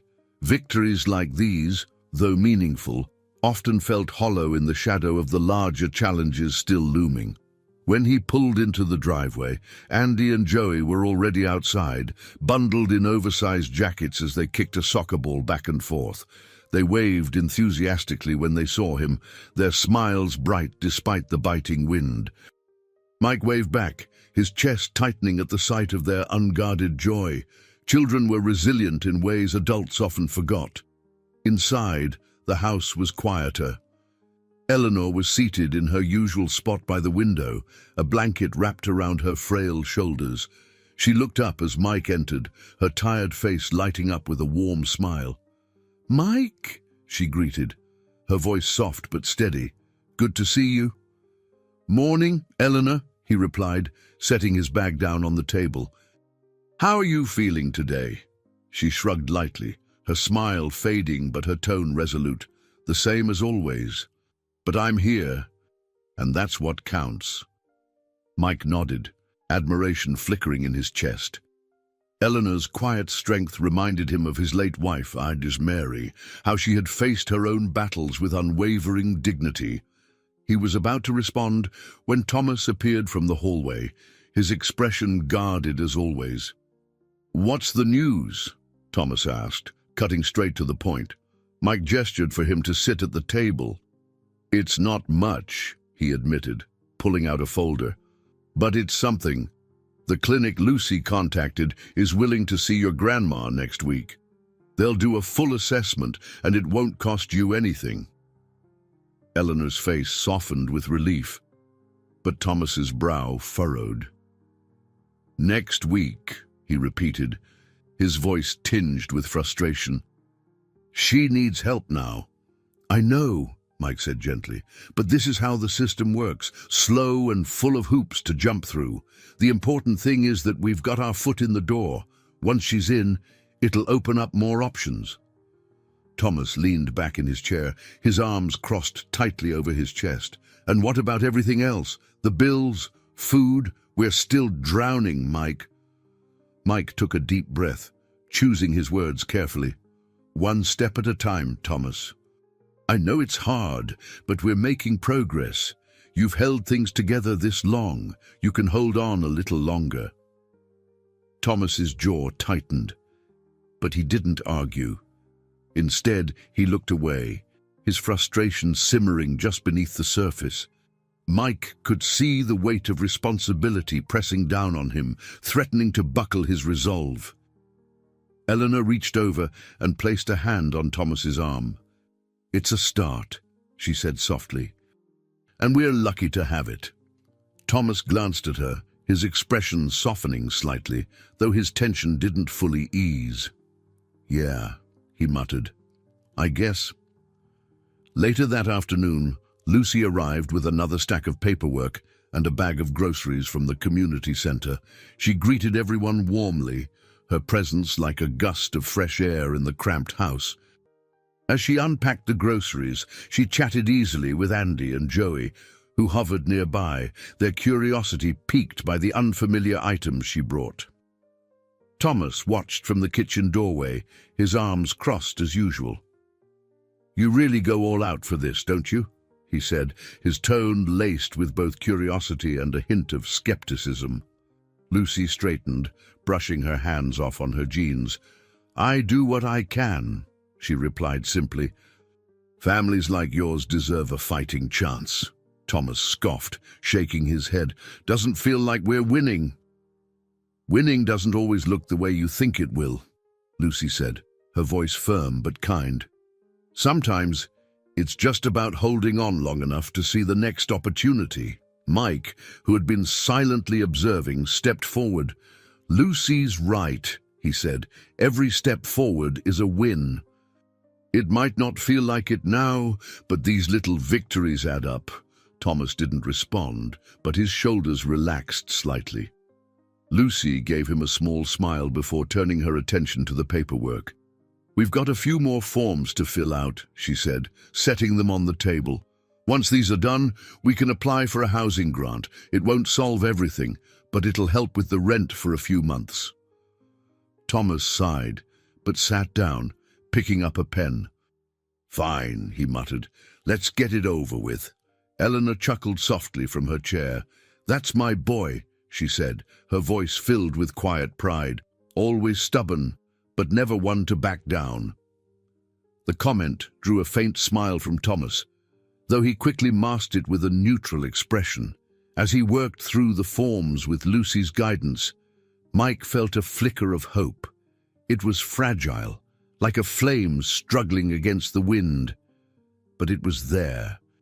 By the time Mike left that evening, the clouds had thickened and the first drops of rain began to fall. He pulled his jacket tighter around himself as he walked to his car, his thoughts swirling. Progress was being made, but the road ahead still felt impossibly long. As he drove home, he thought about Thomas, his frustration, his determination, and the quiet strength that reminded Mike of his younger self. He thought about Eleanor, her unwavering resolve despite her failing health, and he thought about Andy and Joey, their laughter a beacon of light in the darkness. The Langley family had a long way to go, but they weren't alone. And as Mike parked in his driveway, the rain tapping softly against the windshield, he felt a renewed sense of purpose. They would face the challenges ahead together, one fragile victory at a time. The rain fell steadily the next morning, a rhythmic patter against the windows of Mike's car as he drove toward the Langley home. The weather matched his mood, heavy, reflective, and tinged with unease. The past week had been a series of small gains, overshadowed by the enormity of the challenges still looming. Thomas's frustration, though subdued, simmered beneath every interaction, and Mike couldn't shake the sense that the boy was nearing a breaking point. When he arrived, the yard was empty, the rain driving Andy and Joey indoors. Mike knocked lightly, the sound muffled by the steady drizzle. It was Thomas who answered, his face set in a tight expression that immediately put Mike on edge. "What's wrong?" Mike asked as he stepped inside, shaking off the rain from his coat. Thomas didn't answer immediately, gesturing instead for Mike to follow him into the kitchen. The tension in the air was palpable, and Mike noticed Eleanor watching from her chair, her face drawn with concern. When they reached the table, Thomas slapped a crumpled letter down onto its surface. "This," he said, his voice tight with anger. Mike picked up the letter, smoothing it out. His eyes scanned the words quickly, his stomach sinking as he realized its contents. It was a notice of eviction, a final warning from the landlord. The rent was overdue again, and they were out of extensions. "They're giving us 2 weeks, Thomas said, his voice low but shaking. 2 weeks, and then we're out." Mike placed the letter back on the table carefully. "Did you know it was this bad?" he asked, his tone measured. Thomas shook his head, running a hand through his hair. "Grandma didn't want me to worry. She said she'd take care of it." He gestured toward the living room, frustration bleeding into his voice. "But how? She can't even leave the house." Mike glanced toward the doorway where Eleanor sat, her head bowed slightly as though she'd heard every word. "She was trying to protect you," he said gently. "She didn't want you to carry more than you already are." "Well, it didn't work," Thomas snapped, pacing the length of the kitchen. "Now we're worse off than before. What's the point of all this paperwork and phone calls if we're just going to end up on the street anyway?" Mike leaned back against the counter, crossing his arms. He let the boy's frustration fill the room, knowing from experience that sometimes it was better to let the storm pass before speaking. When Thomas finally stopped pacing, his breathing heavy, Mike spoke. "This is a setback," he said evenly, "but it's not the end. We still have time." "Time for what?" Thomas shot back. "To beg for more help that never comes, to watch everything fall apart while we wait." "To keep fighting," Mike said firmly, "because giving up isn't an option." Thomas glared at him, but the anger in his eyes was mixed with something else, fear, desperation, a plea for someone to tell him things would be okay. Mike took a step closer, his voice softening. "I know it feels hopeless," he said. "But we've made progress. The clinic appointment, the utility assistance, that's all because you didn't give up. And now we're going to figure this out too." Thomas dropped into a chair, his head in his hands. "I don't know how much more I can do," he muttered. "You're not doing it alone," Mike reminded him. "You've got Lucy, you've got me, and whether you believe it or not, you've got your grandma and your brothers too. You're not in this by yourself." The words hung in the air, their weight settling over both of them. Finally, Thomas looked up, his expression weary but less guarded. "What do we do now?" Mike nodded, glad to see the spark of resolve returning. "First, we talk to Lucy. She'll know what options we have. Then we go from there." The rain had eased into a drizzle by the time Mike and Thomas arrived at the community center. Lucy was waiting for them, her sharp eyes scanning the eviction notice as they explained the situation. She frowned, tapping her pen against the edge of her desk. "This isn't great," she admitted, "but it's not hopeless.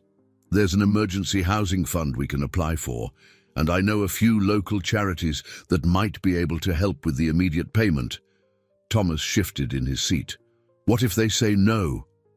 "Then we keep trying," Lucy said firmly. "This isn't the first eviction notice I've dealt with, and it won't be the last. There's always a way forward." Thomas nodded reluctantly, the doubt in his eyes tempered by her confidence. Mike watched the interaction, a flicker of pride warming his chest. Lucy had a way of cutting through the noise, giving people just enough hope to keep moving. As they worked through the next steps, Mike felt a sense of renewed determination. The road ahead was still daunting, but Thomas was still in the fight, and as long as he was, so was Mike. Back at the Langley home, Eleanor waited in her chair, her eyes brightening as they walked through the door. Andy and Joey ran to greet them, their laughter filling the room with a welcome sense of normalcy. "Did you figure anything out?" Eleanor asked, her voice tinged with both hope and worry. "Not yet," Thomas replied, his tone softer than it had been earlier. "But we're working on it." Eleanor nodded, her gaze lingering on Mike. "Thank you," she said quietly, "for not giving up on us." Mike smiled, his resolve hardening. "We're not giving up, not now, not ever." As the rain finally stopped, a faint ray of sunlight broke through the clouds, illuminating the small house. It was a fragile moment of peace, but for Mike, It was enough to remind him why they were fighting. Together, they would face whatever came next, one step at a time. The Langley home felt heavier than usual the next morning.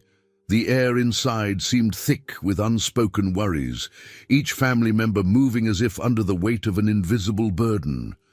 Mike arrived to find Thomas sitting on the porch steps, his head in his hands, the eviction notice crumpled beside him.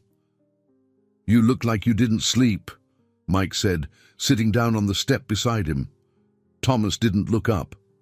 "I didn't." The admission wasn't surprising.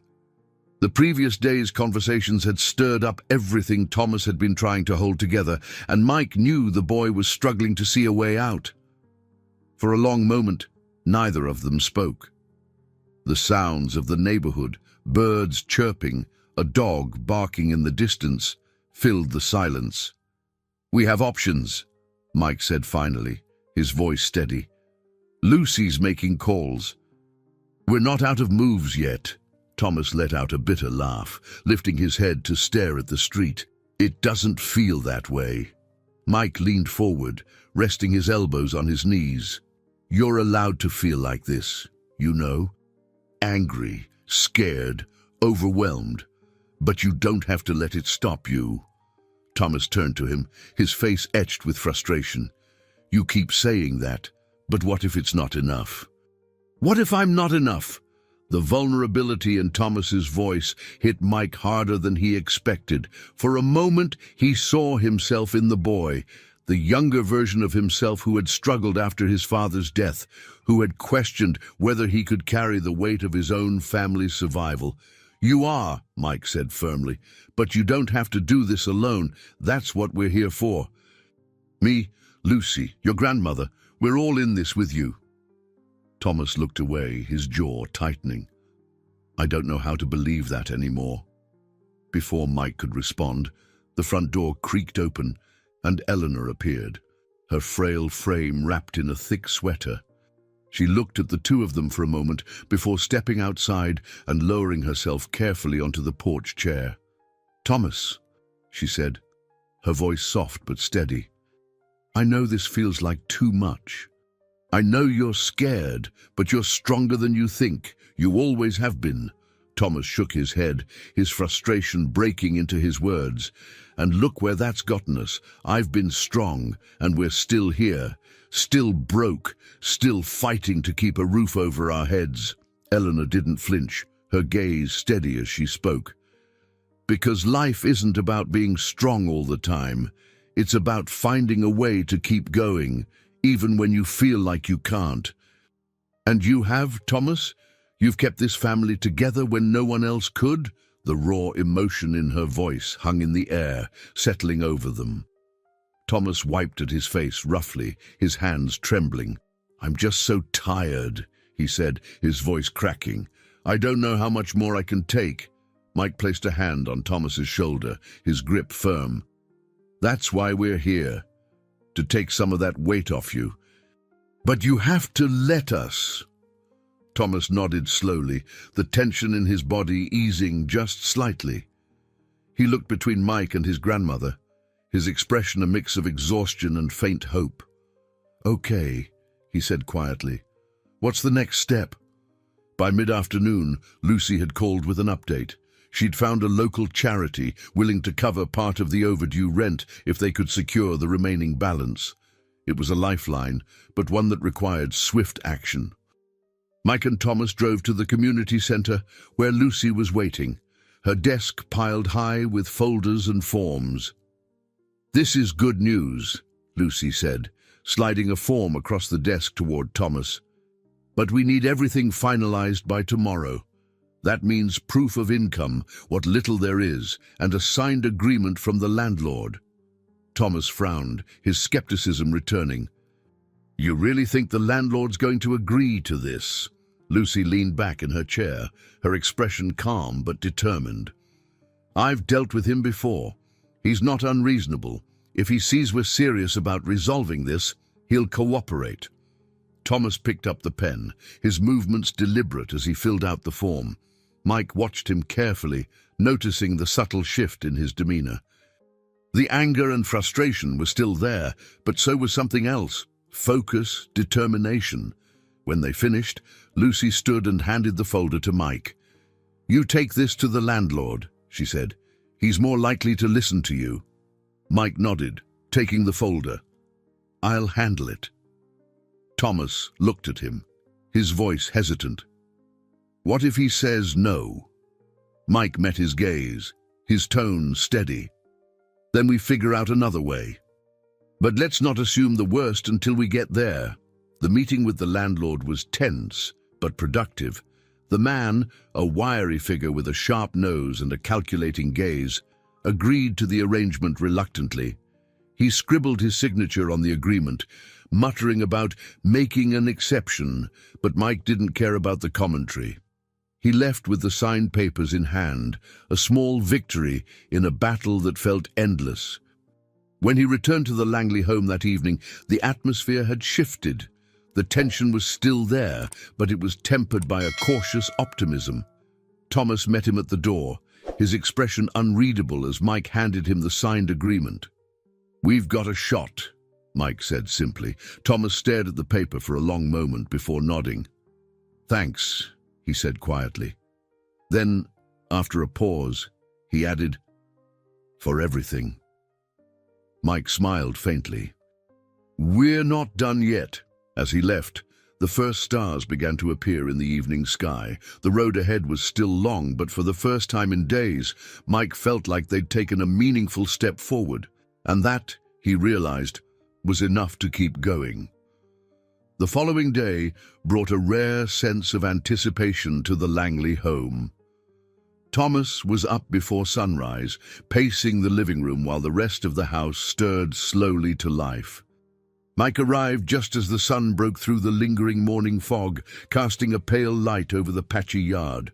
The sight of Thomas standing at the window, arms crossed, reminded him of a soldier preparing for battle.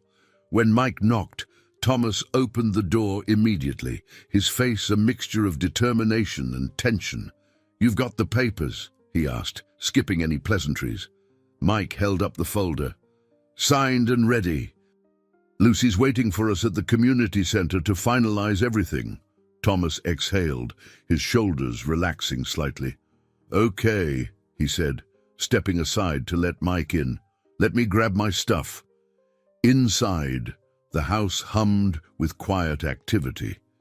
Eleanor sat at the kitchen table, sipping tea and flipping through an old photo album.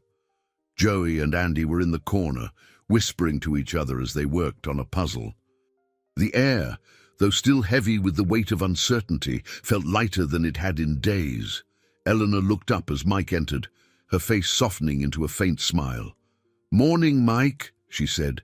"I hear today's an important one." "It is," Mike replied, setting the folder on the table. "If everything goes well, we'll have this eviction notice sorted out." She nodded, her expression thoughtful. "Thomas won't say it, but he's grateful. We all are. You've done more for us than I think you realize." Mike smiled faintly, the warmth in her words cutting through the doubt that had lingered at the edges of his mind. "We're in this together," he said simply. Thomas returned a moment later, his jacket slung over one shoulder. "Ready?" he said curtly, his tone clipped but lacking its usual edge. Mike nodded, picking up the folder. "Let's get to it." The ride to the community center was quiet, the tension between them no longer born of distrust, but of shared purpose. Thomas stared out the window, his jaw set as the town passed by in a blur of storefronts and leafless trees. When they arrived, Lucy was waiting in the main office, her desk cluttered with stacks of papers and folders. She looked up as they walked in, her sharp eyes immediately scanning the folder Mike handed her. "Looks good," she said after a moment, flipping through the pages. "We've got everything we need to submit the housing grant application. Now it's just a matter of waiting." Thomas frowned, his hands shoved deep into his pockets. "How long?" "A week, maybe 2, Lucy replied. "But with the eviction notice, we'll request expedited processing. They'll prioritize it." Thomas didn't look reassured, his brow furrowing. "And if they don't?" "They will," Lucy said firmly. "I'll make sure of it." Her confidence seemed to settle Thomas slightly, though his unease didn't fully fade. Mike stepped forward, his tone calm. "This is a big step, Thomas.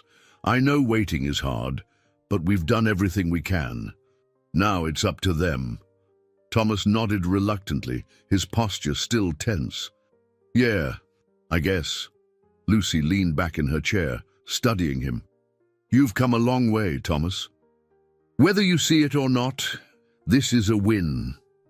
The words seemed to catch Thomas off guard. He glanced at her, then at Mike, his expression softening. "It doesn't feel like it," he admitted quietly. "Not yet." "Give it time," Lucy said with a small smile. "Wins like this don't always feel big at first, but they add up." That afternoon, back at the Langley home, the atmosphere felt lighter. Andy and Joey ran around the yard, their laughter carrying through the open windows. Eleanor sat in her chair, a book open on her lap, though her gaze often drifted toward the sounds of her grandsons playing. Thomas, however, remained in the kitchen, staring at the eviction notice, now pinned under a paperweight on the table. He traced the edges of the paper with his finger, his thoughts clearly elsewhere. "You did good today," Mike said, breaking the silence as he stepped into the room. Thomas looked up, his expression conflicted. "It doesn't feel like enough." Mike pulled out a chair and sat down across from him. "Because it's not the end, but it's a step, and steps like this, they're what get you to the other side." Thomas leaned back in his chair, his arms crossed. "It just feels like there's always something else." "Another hurdle, another fight." Mike nodded, his gaze steady. "There is. That's life, Thomas, but the way you're handling it, that's what matters." Thomas didn't reply immediately, his jaw working as he processed the words.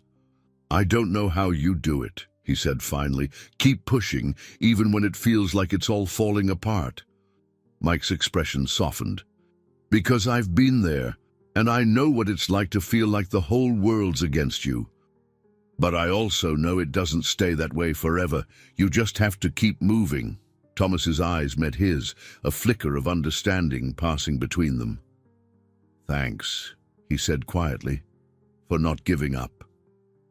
Mike smiled, the words hitting him with a weight he hadn't expected. "Any time." As the sun dipped below the horizon, casting the sky in hues of orange and pink, the Langley home felt, for the first time in weeks, like it could be a place of peace. The challenges ahead hadn't disappeared, but they felt less insurmountable. Together, they had taken a step forward, a small triumph, but one that carried the promise of more to come. And for Mike, that was enough to keep going. The Langley home sat in a quiet lull the next morning, the kind of stillness that stretched between hope and anxiety. Eleanor was in her usual chair by the window, her knitting needles moving rhythmically despite the tremor in her hands. Andy and Joey were sprawled on the living room floor, whispering conspiratorially over a new puzzle, their giggles occasionally breaking the silence. Mike arrived to find Thomas sitting on the porch steps again, staring out at the empty street as though expecting answers to materialize from the horizon. "You've got that look again," Mike said as he climbed the steps. "The one that says you've been thinking too much." Thomas smirked faintly, though it didn't quite reach his eyes. "Can you blame me?" Mike sat beside him, the wooden step creaking under his weight. "No," he admitted, "but I can remind you that worrying doesn't make time move faster." Thomas leaned back, exhaling sharply. "It's not just the waiting. It's the not knowing. We've done everything, jumped through every hoop, and it still feels like it's out of my hands." Mike nodded slowly, his gaze fixed on the patchy grass in the yard. "That's the hardest part, isn't it? Letting go of what you can't control." Thomas glanced at him, his expression softening slightly. "You ever feel like that? Like you're just stuck?" "All the time," Mike replied honestly, "but I've learned that being stuck doesn't mean you're not moving." Sometimes the progress is just harder to see. Thomas didn't respond immediately, his jaw tightening as he processed the words. Finally, he sighed, rubbing the back of his neck. I just want it to be over. I want to know we're going to be okay. Mike placed a hand on his shoulder, his grip firm. You will be, he said quietly. One way or another, you'll get through this. And when you do, you'll be stronger for it. Thomas nodded reluctantly, the tension in his posture easing just slightly. I hope you're right. Inside, Eleanor looked up as they entered, her face lighting up with a tired but genuine smile. Morning, Mike, she greeted, her knitting needles pausing mid-stitch. How's it looking out there? Quiet, Mike replied, pulling out a chair at the kitchen table. Thomas and I were just talking about patience. Eleanor chuckled softly, her eyes crinkling at the corners. Not one of his strong suits, I'm afraid. Thomas rolled his eyes as he leaned against the counter, but a faint smile tugged at his lips. I get it from you. Eleanor arched an eyebrow. Oh, do you now? I seem to recall being very patient when you were a boy, especially when you decided to paint the living room walls with mud. Andy perked up from his spot on the floor, his eyes wide. You did that, Thomas groaned, running a hand over his face. It was one time and I was like 6. 5, Eleanor corrected, her tone teasing. And you were very proud of your art. The room filled with soft laughter, the tension that had hung over the morning dissipating like smoke. Even Thomas couldn't help but smile, the memory pulling him momentarily out of his worry. Mike leaned back in his chair, the warmth of the moment settling over him. Sometimes it's the little things that keep you going, he said, even if they're messy. Eleanor nodded, her knitting needles resuming their steady rhythm. Ain't that the truth? Later that afternoon, Mike suggested they take a break from the house. The walls, though filled with memories, were beginning to feel like a cage for Thomas, who seemed restless despite his attempts to stay busy. They drove into town, the familiar streets quieter than usual under the grey sky. Mike parked outside a small cafe, the kind of place where the scent of freshly brewed coffee and baked goods lingered in the air, like an unspoken promise of comfort. They took a corner table, the hum of quiet conversations and the clink of mugs providing a soothing backdrop. As they sipped their drinks, Mike leaned forward, his tone casual. What's the first thing you're going to do when this is all sorted? Thomas blinked, the question catching him off guard. He set his mug down, thinking for a moment. I don't know, he admitted. I haven't thought that far ahead. Why not? Mike asked, his gaze steady. It's important to have something to look forward to, something that reminds you what you're fighting for. Thomas hesitated, then shrugged. I guess I'd take my brother somewhere nice, somewhere they can just be kids for a day.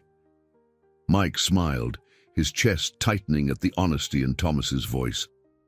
That's a good plan. What about you? Thomas asked, his tone tentative. What do you look forward to? Mike leaned back, his expression thoughtful. To be honest, I haven't thought about it much. I've been so focused on this, on helping you, that I haven't given myself the space to think about what comes next. Thomas studied him, his brow furrowing slightly. Why do you do it? Help us. I mean, you could have walked away 100 times by now. Mike met his gaze, his voice steady. Because it matters. Because you matter, and because I know what it's like to feel like the world's against you. If I can make it even a little easier for you, then it's worth it. The sincerity in his words seemed to reach Thomas, who nodded slowly. Thanks, he said quietly, for sticking around.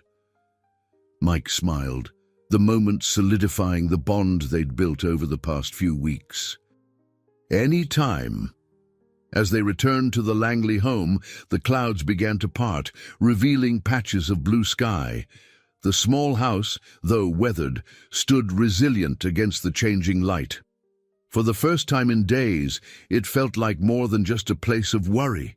It felt like a home on the verge of hope. The waiting wasn't over, but as Mike watched Thomas step inside, his shoulders no longer weighed down by doubt, he knew they were closer than ever to the other side. And that, for now, was enough. The afternoon sky shifted abruptly as Mike parked his car in front of the Langley home. Dark clouds rolled in from the west, heavy with the promise of a storm. The wind carried the smell of rain and something sharp, like ozone. Mike grabbed his coat from the passenger seat, his thoughts lingering on the fragile calm they'd managed to achieve in the past few days.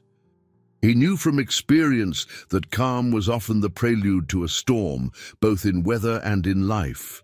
Thomas was already outside, his brow furrowed as he secured a loose piece of tarp over the shed in the backyard.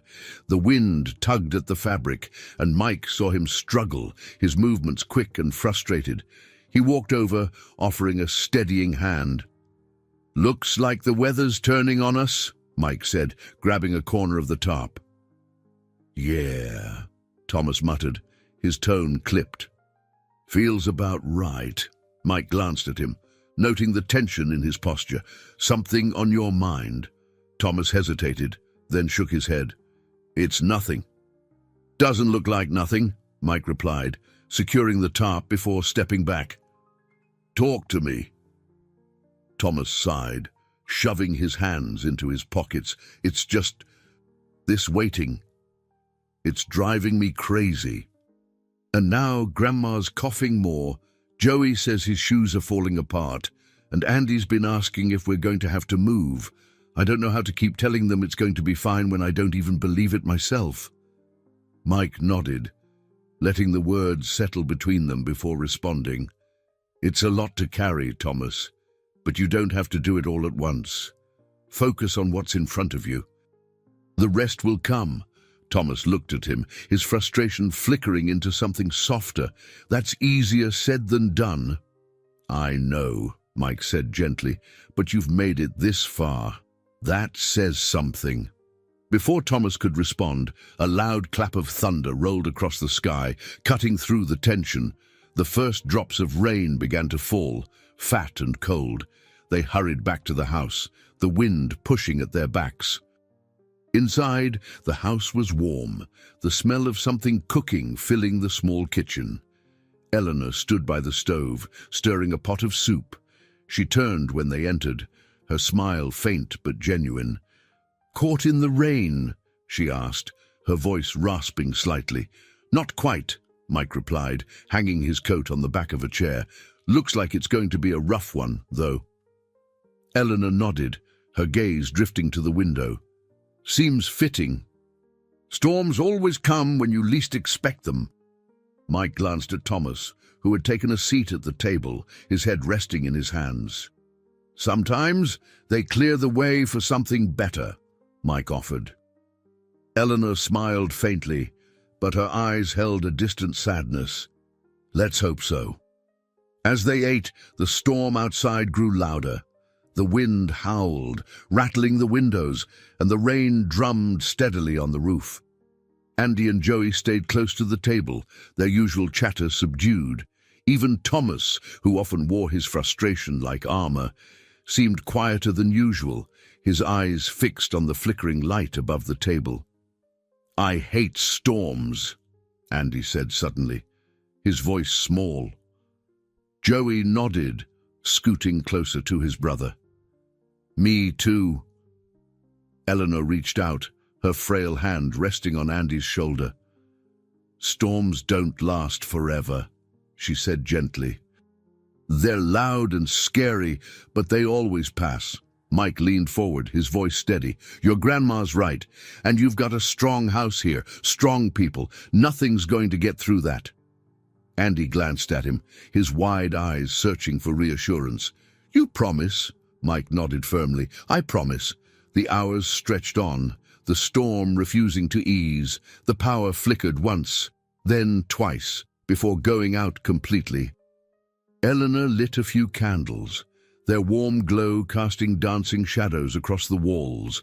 The boys huddled together on the couch, a blanket draped over their laps.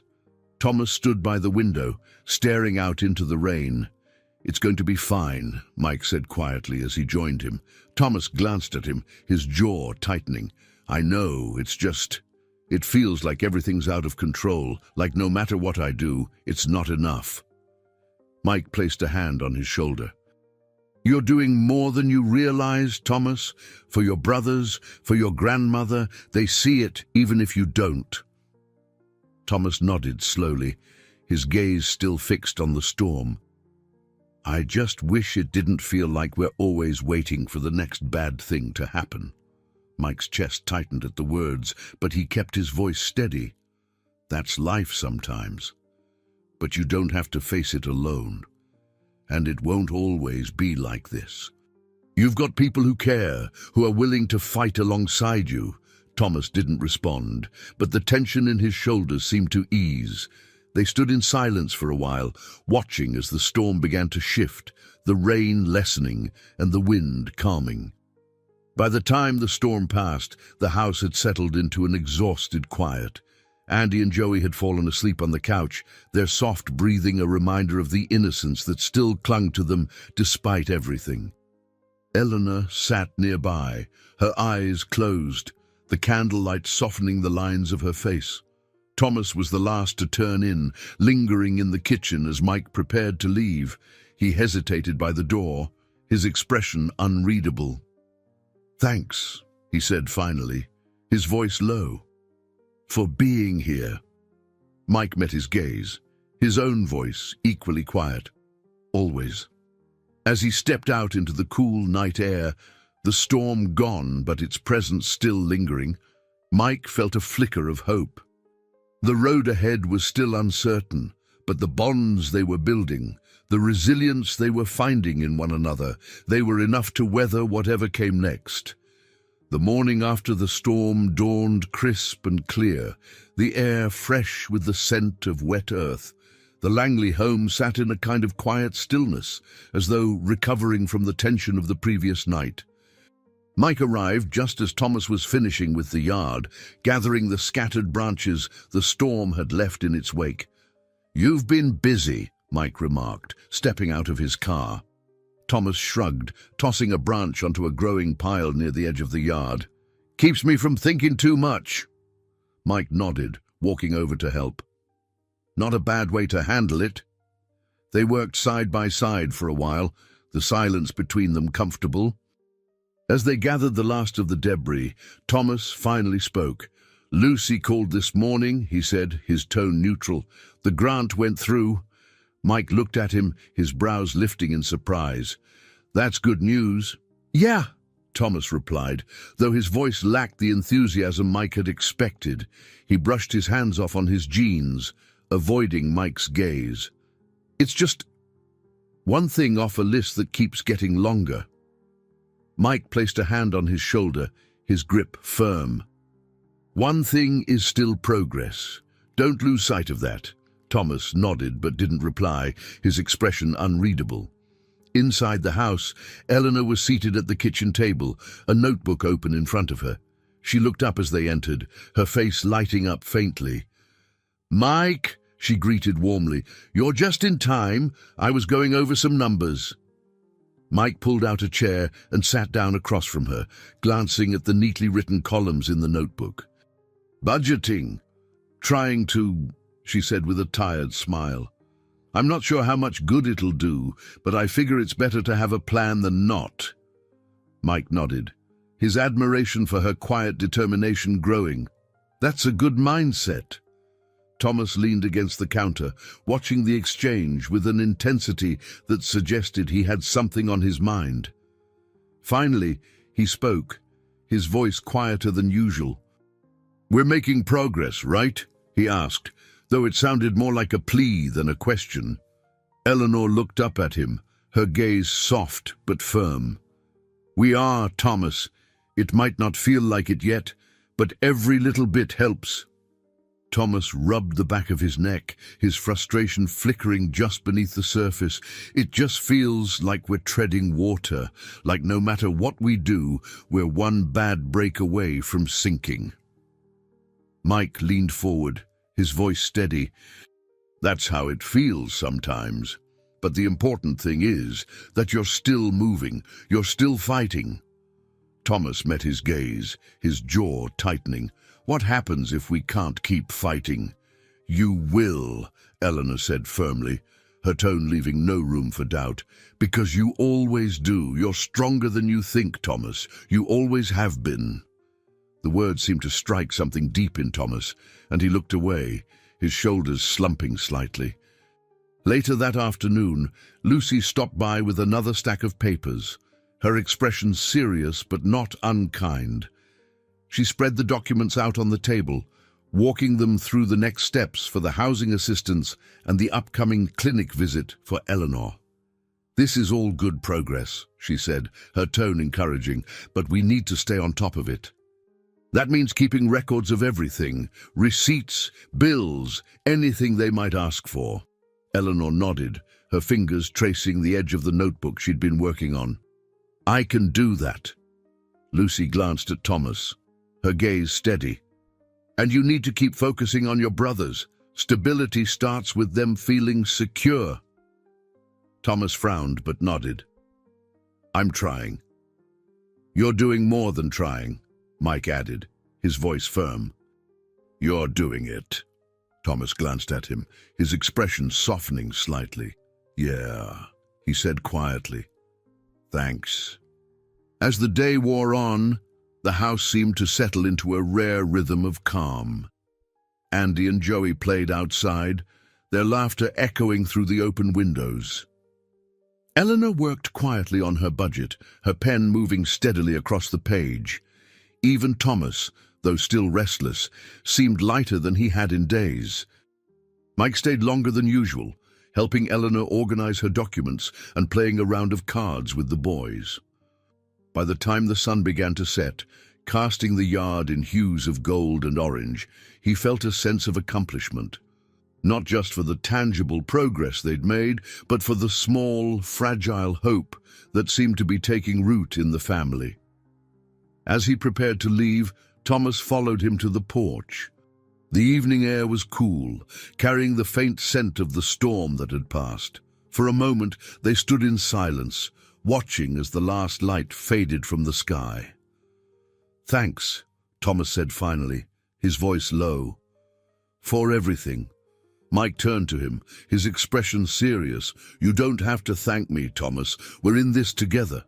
Thomas nodded, his gaze distant. Still, it helps. Having someone here.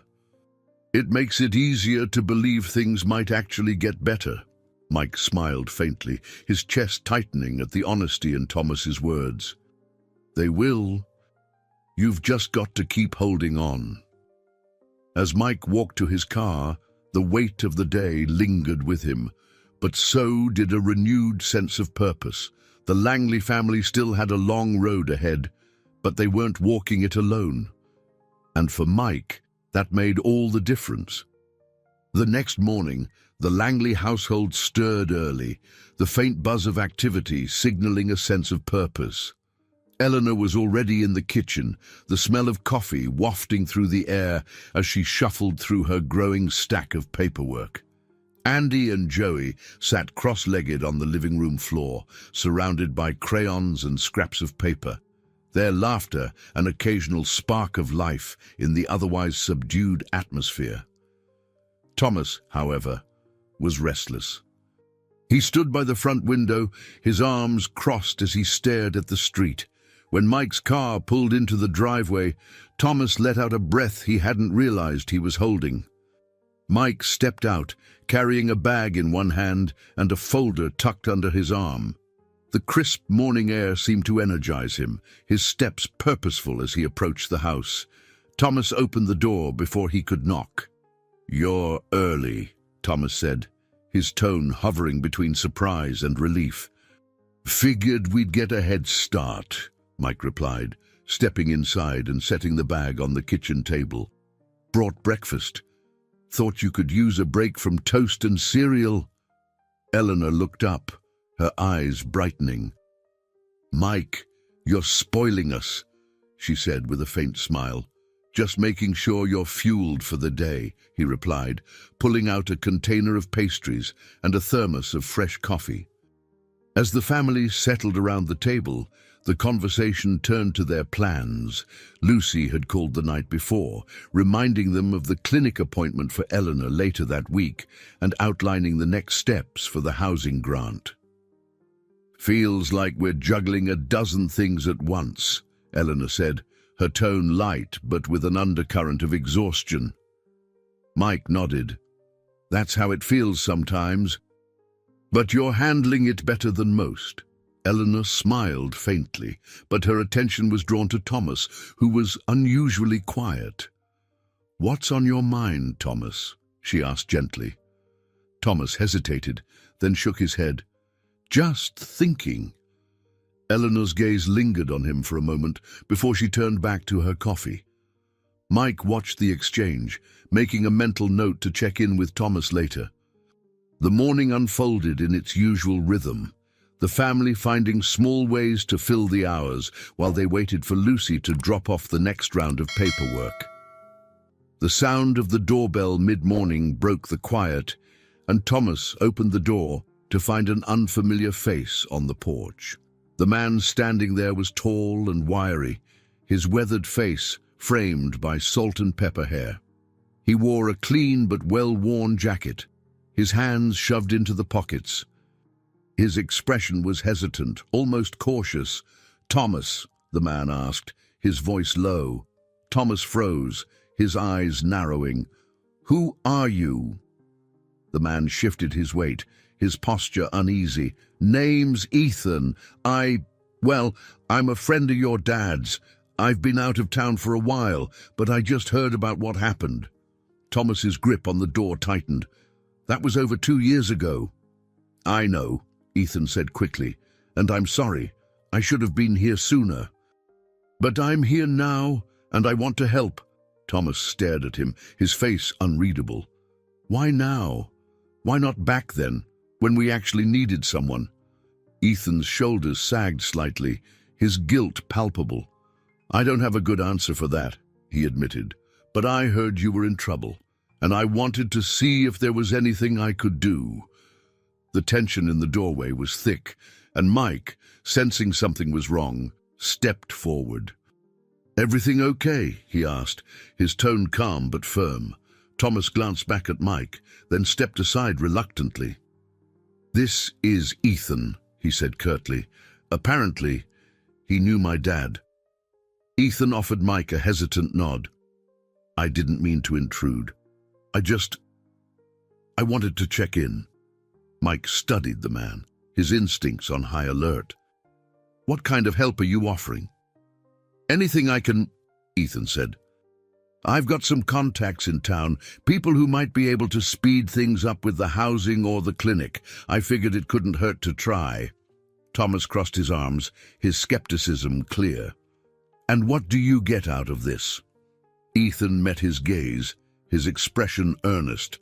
"Nothing. I owe it to your dad. He was a good man, and I should have been there for his family." The weight of his words hung in the air, and for a moment the only sound was the soft hum of the heater in the background. Finally, Eleanor's voice broke the silence. "Thomas," she said softly, her tone firm but kind, "sometimes help comes when you least expect it. Don't let anger make you turn it away." Thomas looked at her, his jaw tightening. Then, with a reluctant nod, he stepped back. "Fine," he said, "but don't expect me to trust you right away." Ethan nodded, a faint smile tugging at his lips. "That's fair." The rest of the day felt strange, the unexpected arrival of Ethan adding a new layer of complexity to their already tenuous situation. Mike watched him closely, his gut telling him there was more to the man's story than he was letting on, but for now, he decided to let it play out, trusting his instincts to guide him if things went sideways. As the sun dipped low on the horizon, casting the house in warm golden light, Mike prepared to leave.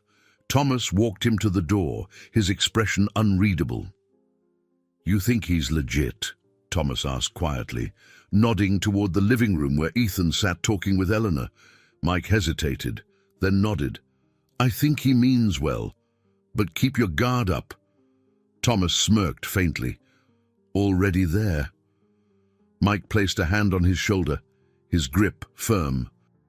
"Whatever happens, you got people in your corner.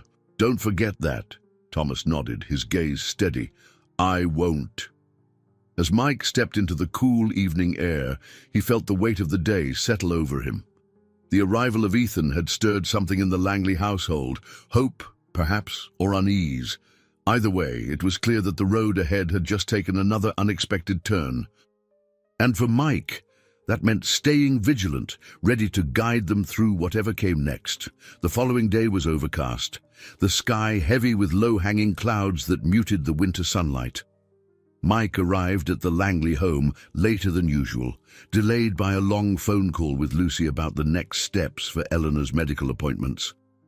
When he stepped onto the porch, he could feel the tension in the air even before he knocked. Thomas opened the door, his face unreadable but his posture stiff. "He's still here," he said, his tone clipped. "Ethan?" Mike asked. Thomas nodded, stepping aside to let him in. The faint hum of conversation drifted from the living room, where Ethan sat with Eleanor, his voice low and steady. Eleanor seemed more animated than usual, gesturing as she spoke, her face showing a mixture of relief and curiosity. Mike followed Thomas into the kitchen, where the younger man leaned against the counter, arms crossed tightly over his chest. "He's making himself comfortable," Thomas muttered, his frustration clear. Mike poured himself a cup of coffee, taking a moment to gauge the situation. "What's he been saying?" Thomas shrugged, though the movement was tense. "Talking about connections he has, things he can do to help. But I don't get why he's here now." "Why not when things first went south?" Mike nodded slowly, understanding the skepticism. "It's a fair question, but if he can actually help, maybe it's worth hearing him out." Thomas's jaw tightened. "I don't trust him." Mike leaned against the counter, meeting his gaze. "You don't have to. Not yet. But keeping him at arm's length doesn't mean shutting him out completely. Sometimes people show up late for good reasons." Thomas hesitated, then exhaled sharply. "I just don't want him filling Grandma's head with promises he can't keep." Mike placed a reassuring hand on his shoulder. "That's why I'm here. Let's see what he has to say." The living room was warm, the soft glow of a lamp casting a cozy light over the space. Eleanor smiled when she saw Mike, motioning for him to sit. Ethan rose to shake his hand, his grip firm but not overbearing. "Mike, right," Ethan said. "Thomas mentioned you. Thanks for everything you're doing for this family." "Just doing my part," Mike replied evenly, taking a seat across from him. "Thomas tells me you knew his dad." Ethan nodded, his expression somber. "We grew up together, best friends since grade school. Losing him, that hit hard." Eleanor reached out, placing a frail hand on Ethan's arm. "I remember you from the early days. You and Jim were inseparable." Ethan smiled faintly, though a shadow passed over his face. "We were. And I should have been here after he was gone. I wasn't, and I'll regret that for the rest of my life." Mike studied him, noting the genuine emotion in his voice. "What brings you back now?" Ethan met his gaze, his expression steady. "I heard through a mutual friend about what's been going on.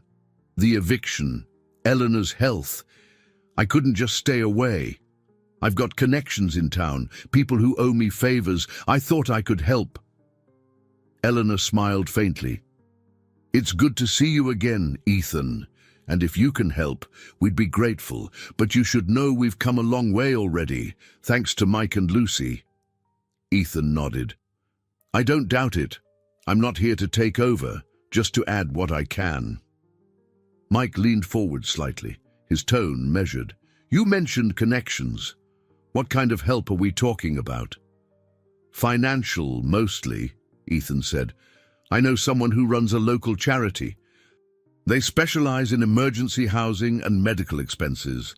If I make the call, they'll prioritize your case.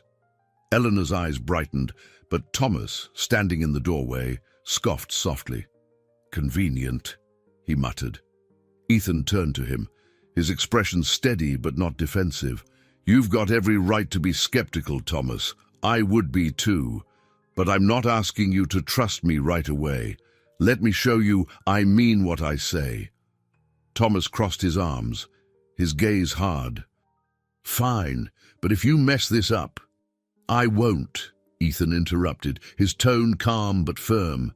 The tension in the room was thick, but Eleanor broke it with a soft chuckle. Men and their posturing, she said, shaking her head. Let's focus on what matters. Mike smiled faintly, appreciating her ability to cut through the tension. Ethan, if you can get us that meeting, it'd be a step in the right direction. I'll call them tonight, Ethan said. We'll set it up for tomorrow. The rest of the day passed in a strange mix of hope and unease. Thomas remained distant, his suspicion of Ethan unwavering. Eleanor, on the other hand, seemed buoyed by the idea of additional help, her energy returning in small but noticeable ways.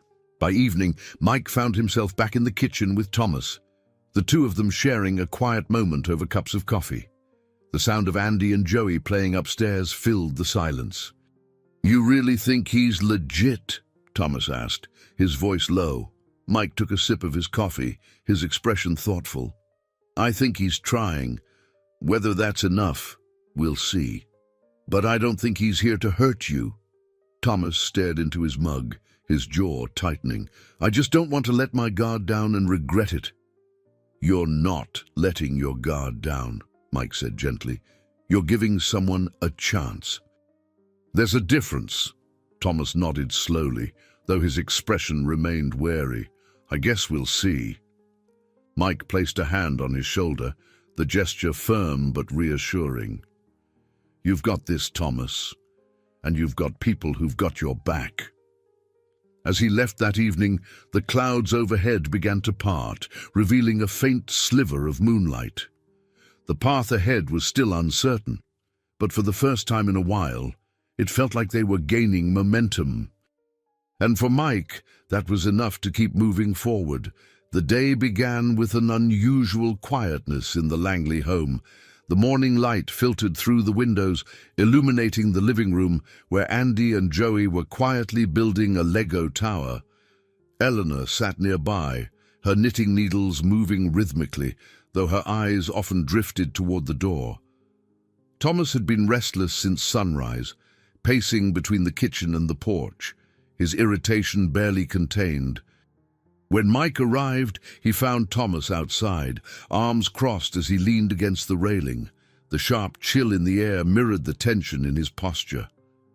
You look like you've been up all night, Mike said, stepping onto the porch.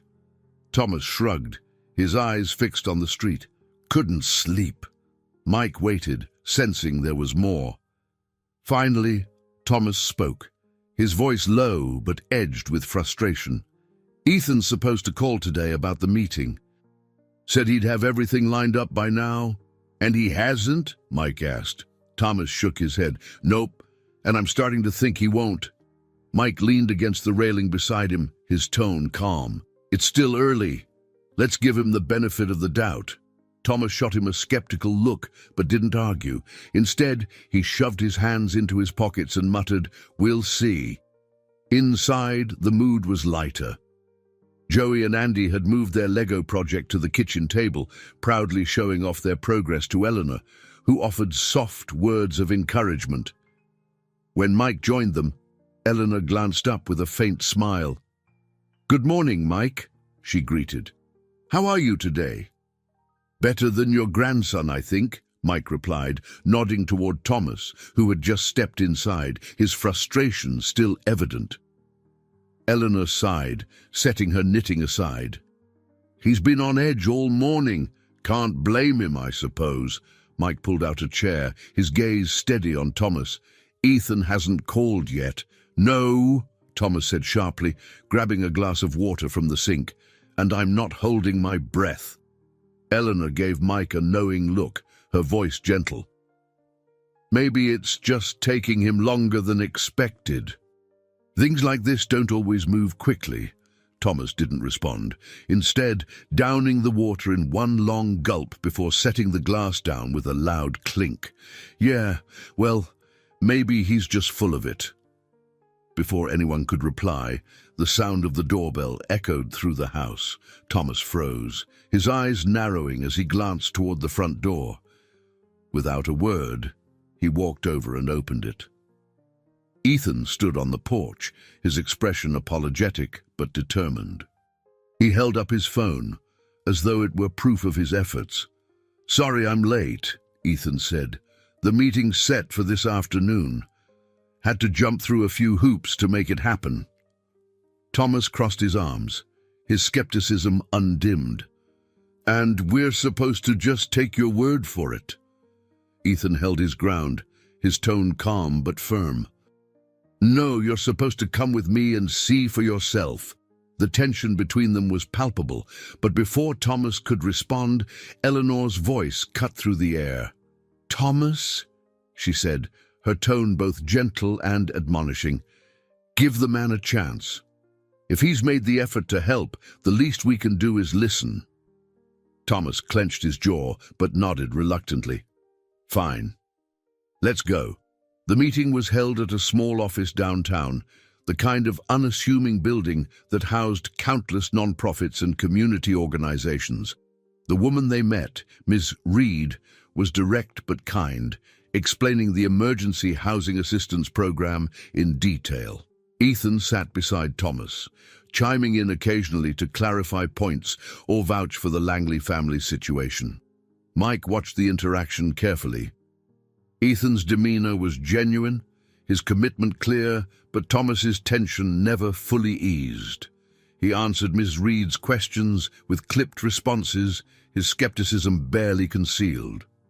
When the meeting ended, Ms. Reed handed Thomas a folder of documents to complete. "We'll process this as quickly as we can," she assured him. "If everything checks out, you should hear back within a week." Thomas nodded, his grip on the folder tight.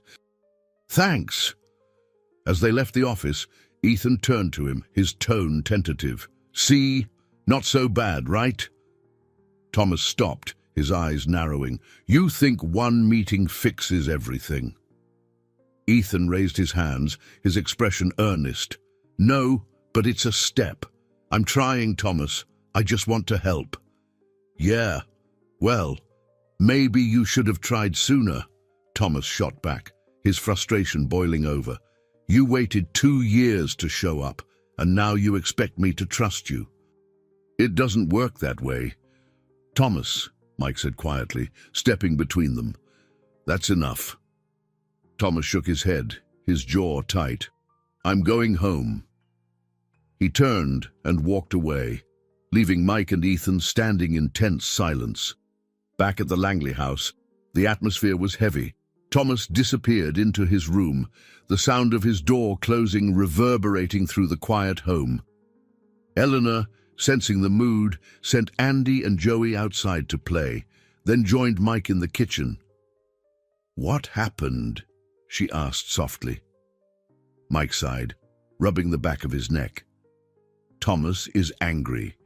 Ethan's trying, but it's going to take more than a meeting to fix what's broken between them." Eleanor nodded slowly, her gaze thoughtful. "Thomas has always felt the weight of what we've been through. It's hard for him to let go of that. He's been carrying too much for too long," Mike said, "but he's strong. He'll get through this." Eleanor smiled faintly. "Because he has people like you looking out for him." Mike met her gaze, his resolve hardening.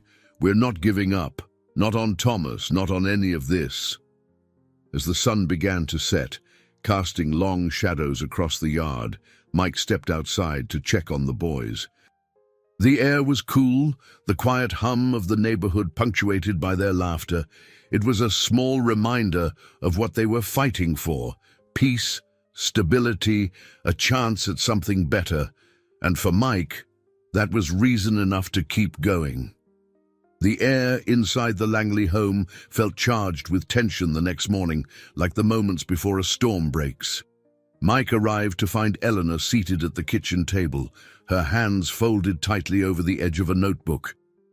Her usual calm demeanor was gone, replaced by a tightness in her expression that set Mike on edge. "Morning," he said gently, setting his coat over the back of a chair. Eleanor glanced up, managing a faint smile. "Morning, Mike." "Thomas is in one of his moods." Mike raised an eyebrow, pulling out a chair. "What happened?" "He's upset about yesterday," she explained, her voice low. "I don't blame him, but the boy has to learn how to handle his anger better."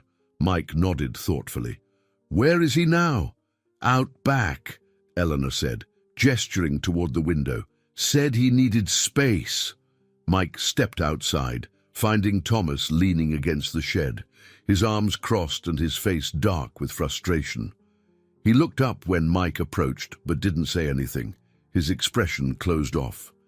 "You want to talk about it?" Mike asked, leaning against the shed beside him. Thomas scoffed, shaking his head. "What's there to say?" "You tell me," Mike replied evenly. "Something's eating at you." Thomas sighed, raking a hand through his hair.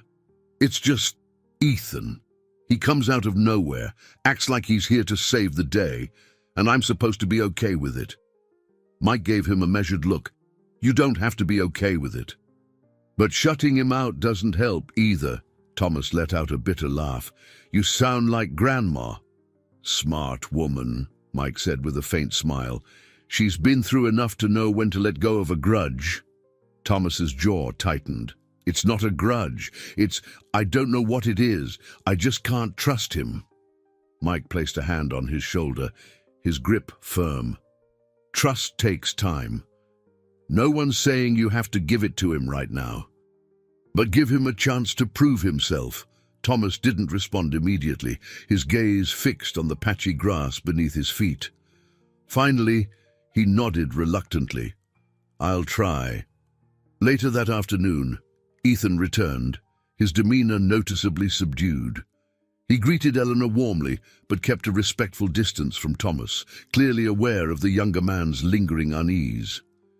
Mike observed the interaction carefully, noting the subtle effort Ethan made to avoid pushing boundaries. "I've got some updates," Ethan said as they gathered in the living room. "The charity's moving faster than expected. They've already approved partial coverage for the overdue rent, and they're reviewing the rest of the application now." Eleanor's face lit up with relief. "That's wonderful news, Ethan. Thank you." Thomas, sitting stiffly in a chair near the window, crossed his arms. "What's the catch?" Ethan turned to him, his expression earnest. "There's no catch. They just need a few more documents to finalize everything. Proof of income, utility bills, that sort of thing." Thomas leaned back, his skepticism unrelenting. "Right. More paperwork." Eleanor reached over, placing a hand on his arm. "Thomas, this is good news. Let's focus on that." Thomas sighed but nodded, his resistance softening under her gentle encouragement. "Fine. Let's just get it done." The rest of the day was a blur of activity as they gathered the necessary documents. Lucy stopped by to help, her calm efficiency keeping the process moving smoothly. She worked closely with Eleanor, her reassuring presence helping to ease the older woman's stress. Thomas, however, remained distant, his interactions with Ethan clipped and guarded. Mike stayed close, stepping in when tensions threatened to rise, his presence a stabilizing force. By evening, the documents were ready, neatly organized in a folder that Lucy would deliver to the charity's office the next morning. As they sat around the kitchen table, the air felt lighter, though the underlying tension remained. Eleanor sighed, her hands folded neatly in front of her. "This is progress," she said softly. "I know it doesn't feel like much right now, but it's something." Thomas nodded, though his expression was still guarded. "Yeah. I guess." Ethan leaned forward slightly, his tone tentative. "Thomas, I know I have a lot to make up for, but I meant what I said. I'm here to help." Thomas glanced at him, his jaw tightening. "We'll see." The response was curt but not dismissive, and Ethan seemed to take it as a small victory. He nodded, leaning back with a faint smile. Mike watched the exchange, his chest tightening with a mix of hope and caution. The fractures in their dynamic were still there, but the edges were beginning to soften. It wasn't much, but it was a start. As the evening wound down, Mike found Thomas outside again, leaning against the porch railing. The night air was cool, the faint hum of crickets filling the silence. "You handled yourself well today," Mike said, joining him. Thomas shrugged. "Did what I had to." "That's all anyone can ask," Mike replied. He hesitated, then added, "You know, trust doesn't mean forgetting what happened. It just means giving people a chance to do better." Thomas glanced at him, his expression thoughtful. "You really believe he's trying?" "I do," Mike said simply, "but what matters is what you believe." Thomas nodded slowly, his gaze drifting to the darkened street. "I don't know yet, but I'll give it time." Mike smiled faintly, his voice steady. "That's all you need to do." As they stood in the quiet of the evening, the weight of the day seemed to lift, if only slightly. The path ahead was still uncertain, but for the first time, it felt like they were walking it together. And for Mike, that was more than enough to keep moving forward. The next morning brought a biting chill to Riverbend, the kind that crept through even the sturdiest of jackets. Mike arrived at the Langley home to find Thomas pacing the yard, his breath visible in the cold air.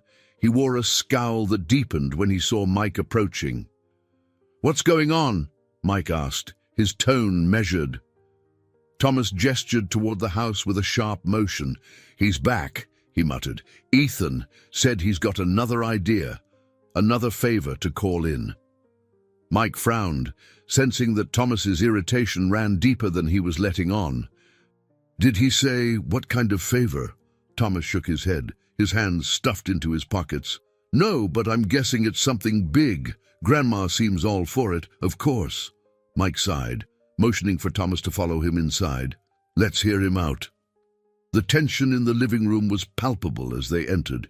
Ethan stood by the window, his hands clasped in front of him, while Eleanor sat in her recliner, her expression calm but resolute. She glanced at Thomas as he entered, her eyes softening. "Good morning, Mike," Eleanor said warmly. "We were just discussing something Ethan brought up." Ethan turned, offering a faint smile. "Mike, glad you're here. I was just about to explain." "Let's hear it," Mike said, his tone neutral as he sat down. Ethan took a breath, his voice steady but tinged with urgency. "I've been talking to a friend who works with a housing non-profit. They have a program that could cover the full cost of rent for the next 6 months, but it requires the family to relocate to a different property, something they own, closer to downtown." Thomas's reaction was immediate. "Relocate?" he snapped, his tone sharp. "You want us to leave the only home we have?" "It's not ideal," Ethan admitted, his gaze steady, "but it's a safe place, and it would give you breathing room while you figure out the next steps. No eviction notices, no scrambling to cover bills." Thomas shook his head, his frustration spilling over. "You don't get it, do you? This isn't just a house. It's home. It's the only thing we've got left of Dad."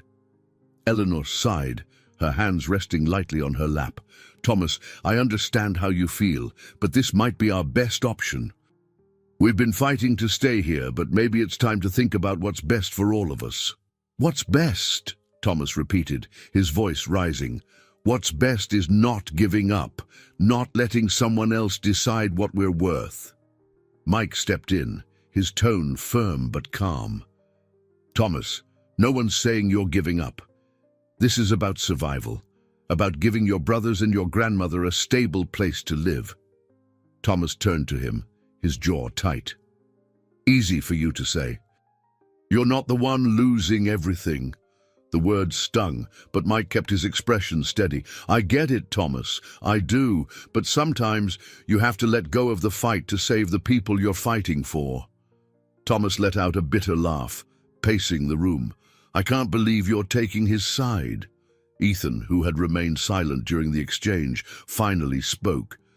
This isn't about sides, Thomas. It's about giving you all a chance. That's all I'm trying to do. Thomas stopped, his fists clenched at his sides. You think one charity can fix this? That moving us to some random house downtown is going to make everything okay?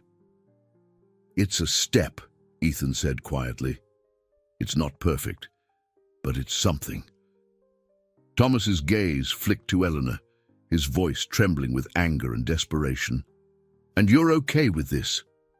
Eleanor met his gaze, her expression steady but pained.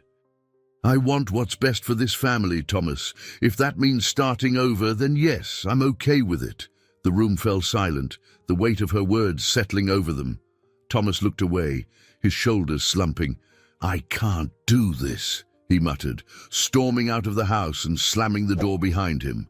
Mike found Thomas in the backyard, his hands braced against the fence as he stared at the ground.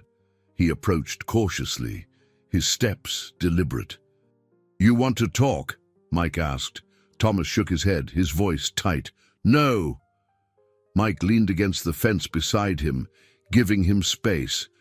I know this is hard, Thomas, but you don't have to carry it alone. Thomas let out a shaky breath, his voice barely above a whisper. It's not just the house, Mike. It's everything. Dad, Mom, all the stuff we lost. If we leave, it's like none of it mattered. Mike placed a hand on his shoulder, his grip steady. It mattered, Thomas, and it still does. But your dad wouldn't want you holding on to something that's hurting you more than it's helping. He'd want you to do what's best for your family. Thomas didn't respond, but the tension in his posture eased slightly. They stood in silence for a while, the faint hum of the neighborhood filling the air. Finally, Thomas spoke, his voice quiet but firm. I don't know if I can let go. You don't have to decide right now, Mike said, but when you do, just remember, you're not losing anything. You're building something new. Thomas nodded slowly, his gaze distant. I'll think about it. As the sun dipped lower in the sky, Mike felt a flicker of hope. The path forward was still unclear, but the cracks in Thomas's resistance were beginning to show. It wasn't much, but it was a start, and for Mike, that was enough. The morning dawned with a fragile quiet in the Langley household. The tension from the previous day still lingered, heavy and unspoken. Eleanor sat by the window, her knitting abandoned in her lap as she watched the grey clouds roll across the sky. Andy and Joey shuffled quietly between their room and the kitchen, their usual chatter replaced with a subdued energy that reflected the mood of the house. Thomas was nowhere to be seen, and when Mike arrived, Eleanor met him at the door, her expression drawn with worry. He left early, she said softly, stepping aside to let Mike in. Didn't say where he was going. Mike nodded, hanging his coat on the back of a chair. He needs time, he said gently. Yesterday hit him hard. Eleanor sighed, her fingers twisting the hem of her cardigan. I know he's struggling, but I worry about how much he's holding inside. He's always carried more than his share, even when he was little. Mike placed a reassuring hand on her shoulder. I'll find him. He'll come around, Eleanor. He just needs to work through it in his own way. Eleanor nodded, though the worry in her eyes didn't fade. Thank you, Mike, for everything. Mike found Thomas at the park, sitting on a weathered bench near the edge of the playground. His head was bowed, his hands clasped tightly in front of him. The wind rustled the bare branches above. the sound a soft counterpoint to the distant laughter of a few children playing on the swings. Mike approached slowly, taking a seat beside him without speaking. For a long moment, they sat in silence, the weight of unspoken words filling the space between them. "I used to come here with Dad," Thomas said finally, his voice low. "We'd play catch over there." He nodded toward a grassy area near the swings. "It feels like a lifetime ago." Mike nodded, giving him the space to continue. Thomas exhaled sharply, running a hand through his hair. "I keep thinking about what he'd say, about leaving the house, about all of this. He worked so hard to keep us there. How can I just let it go?" Mike turned to him, his tone steady but gentle. "Your dad worked hard because he wanted you to have a home. Not just a house, but a place where you felt safe and loved. That doesn't disappear just because the walls change." Thomas shook his head, his frustration bubbling to the surface. "It's not that simple." "No, it's not," Mike agreed, "but holding on to something that's hurting you, that's keeping you stuck. That's not what your dad would want. He'd want you to do what's best for your family." Thomas looked away, his jaw tightening. "It feels like giving up." Mike leaned forward, his hands clasped in front of him. "It's not giving up, Thomas. It's choosing to move forward, and that's one of the hardest choices anyone can make." Thomas didn't respond immediately, his gaze fixed on the ground. When he finally spoke, his voice was quieter. "I don't know if I can do it." "You can," Mike said firmly, "and you don't have to do it alone." When they returned to the Langley home, the atmosphere had shifted slightly. Andy and Joey ran to greet them, their small hands tugging at Thomas's jacket as they showed him their latest Lego creation. Eleanor watched from her chair, her relief palpable as she saw Thomas's tension begin to ease. Over dinner, the family's laughter returned in small, tentative bursts. Eleanor shared a story from her childhood, her voice soft but animated as Andy and Joey listened with wide-eyed fascination. Even Thomas smiled faintly, though his expression remained thoughtful. After the dishes were cleared, Ethan arrived, his demeanor careful as he stepped inside. He greeted everyone warmly but kept his distance from Thomas, clearly mindful of their strained dynamic. "I wanted to follow up on the housing option," Ethan said, addressing Eleanor and Mike. "They're ready to move forward as soon as you give the green light." Eleanor glanced at Thomas, her gaze steady. "It's not just my decision," she said softly. "This is something we have to decide together." All eyes turned to Thomas, who shifted uncomfortably in his seat. He looked at Eleanor, then at Ethan, before finally meeting Mike's gaze. "I'm not ready to say yes," Thomas said carefully, "but I'll think about it." Eleanor smiled faintly, her relief evident. "That's all I ask." Ethan nodded, his expression sincere. "Take your time. The offer's not going anywhere." As the evening wore on, the house settled into a rare sense of calm. Andy and Joey fell asleep on the couch, their small frames tangled in a blanket as Eleanor quietly resumed her knitting. Thomas sat at the kitchen table, his hands folded in front of him as he stared at the documents Ethan had left behind. Mike joined him, setting down 2 cups of tea.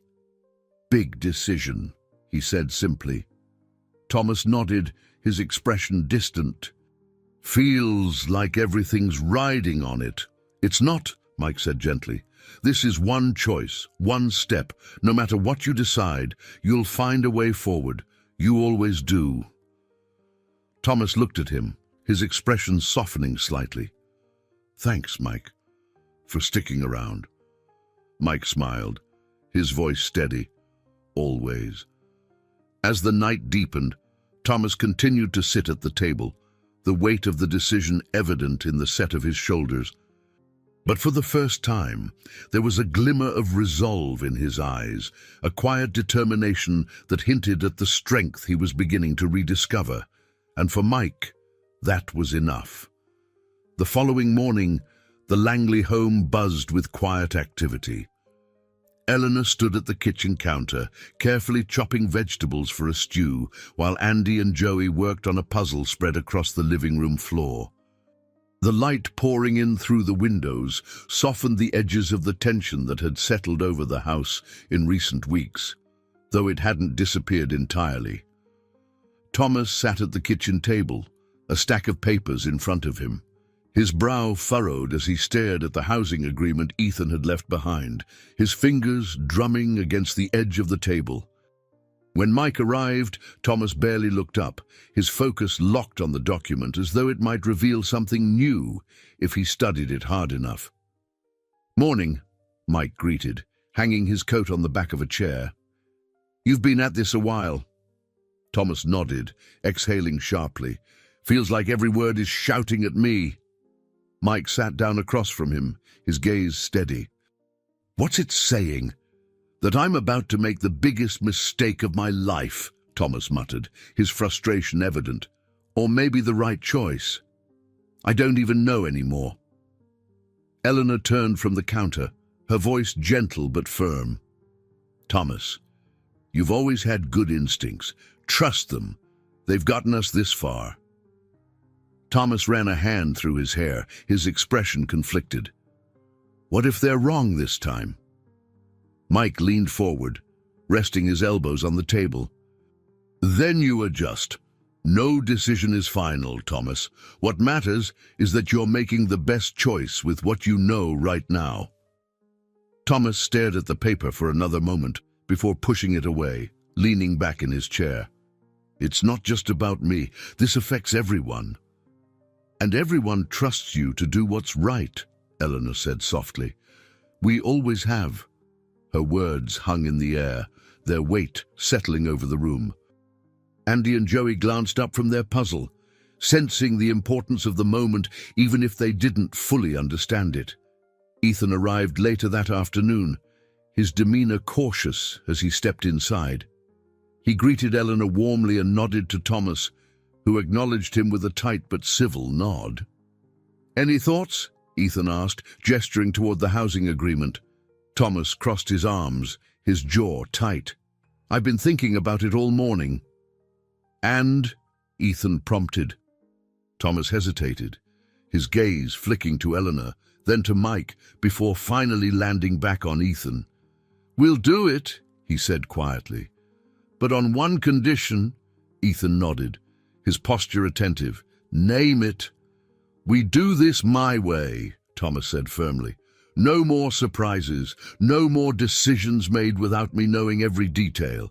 If this is supposed to help us, I want to be in control." Ethan smiled faintly, his respect for Thomas evident. "Fair enough. You'll have full transparency, every step of the way," Thomas nodded, his tension easing slightly. "Good." Eleanor reached over, placing a hand on his arm. "You've made the right choice, Thomas. This is a fresh start." Thomas looked at her, his expression softening. "I hope so." The next few hours were spent finalizing the logistics. Ethan explained the timeline, outlining when the move would take place and what support the non-profit would provide. Lucy joined them later in the day, bringing her usual calm efficiency to the process. With her help, they created a plan for packing, scheduling, and ensuring the transition would be as smooth as possible.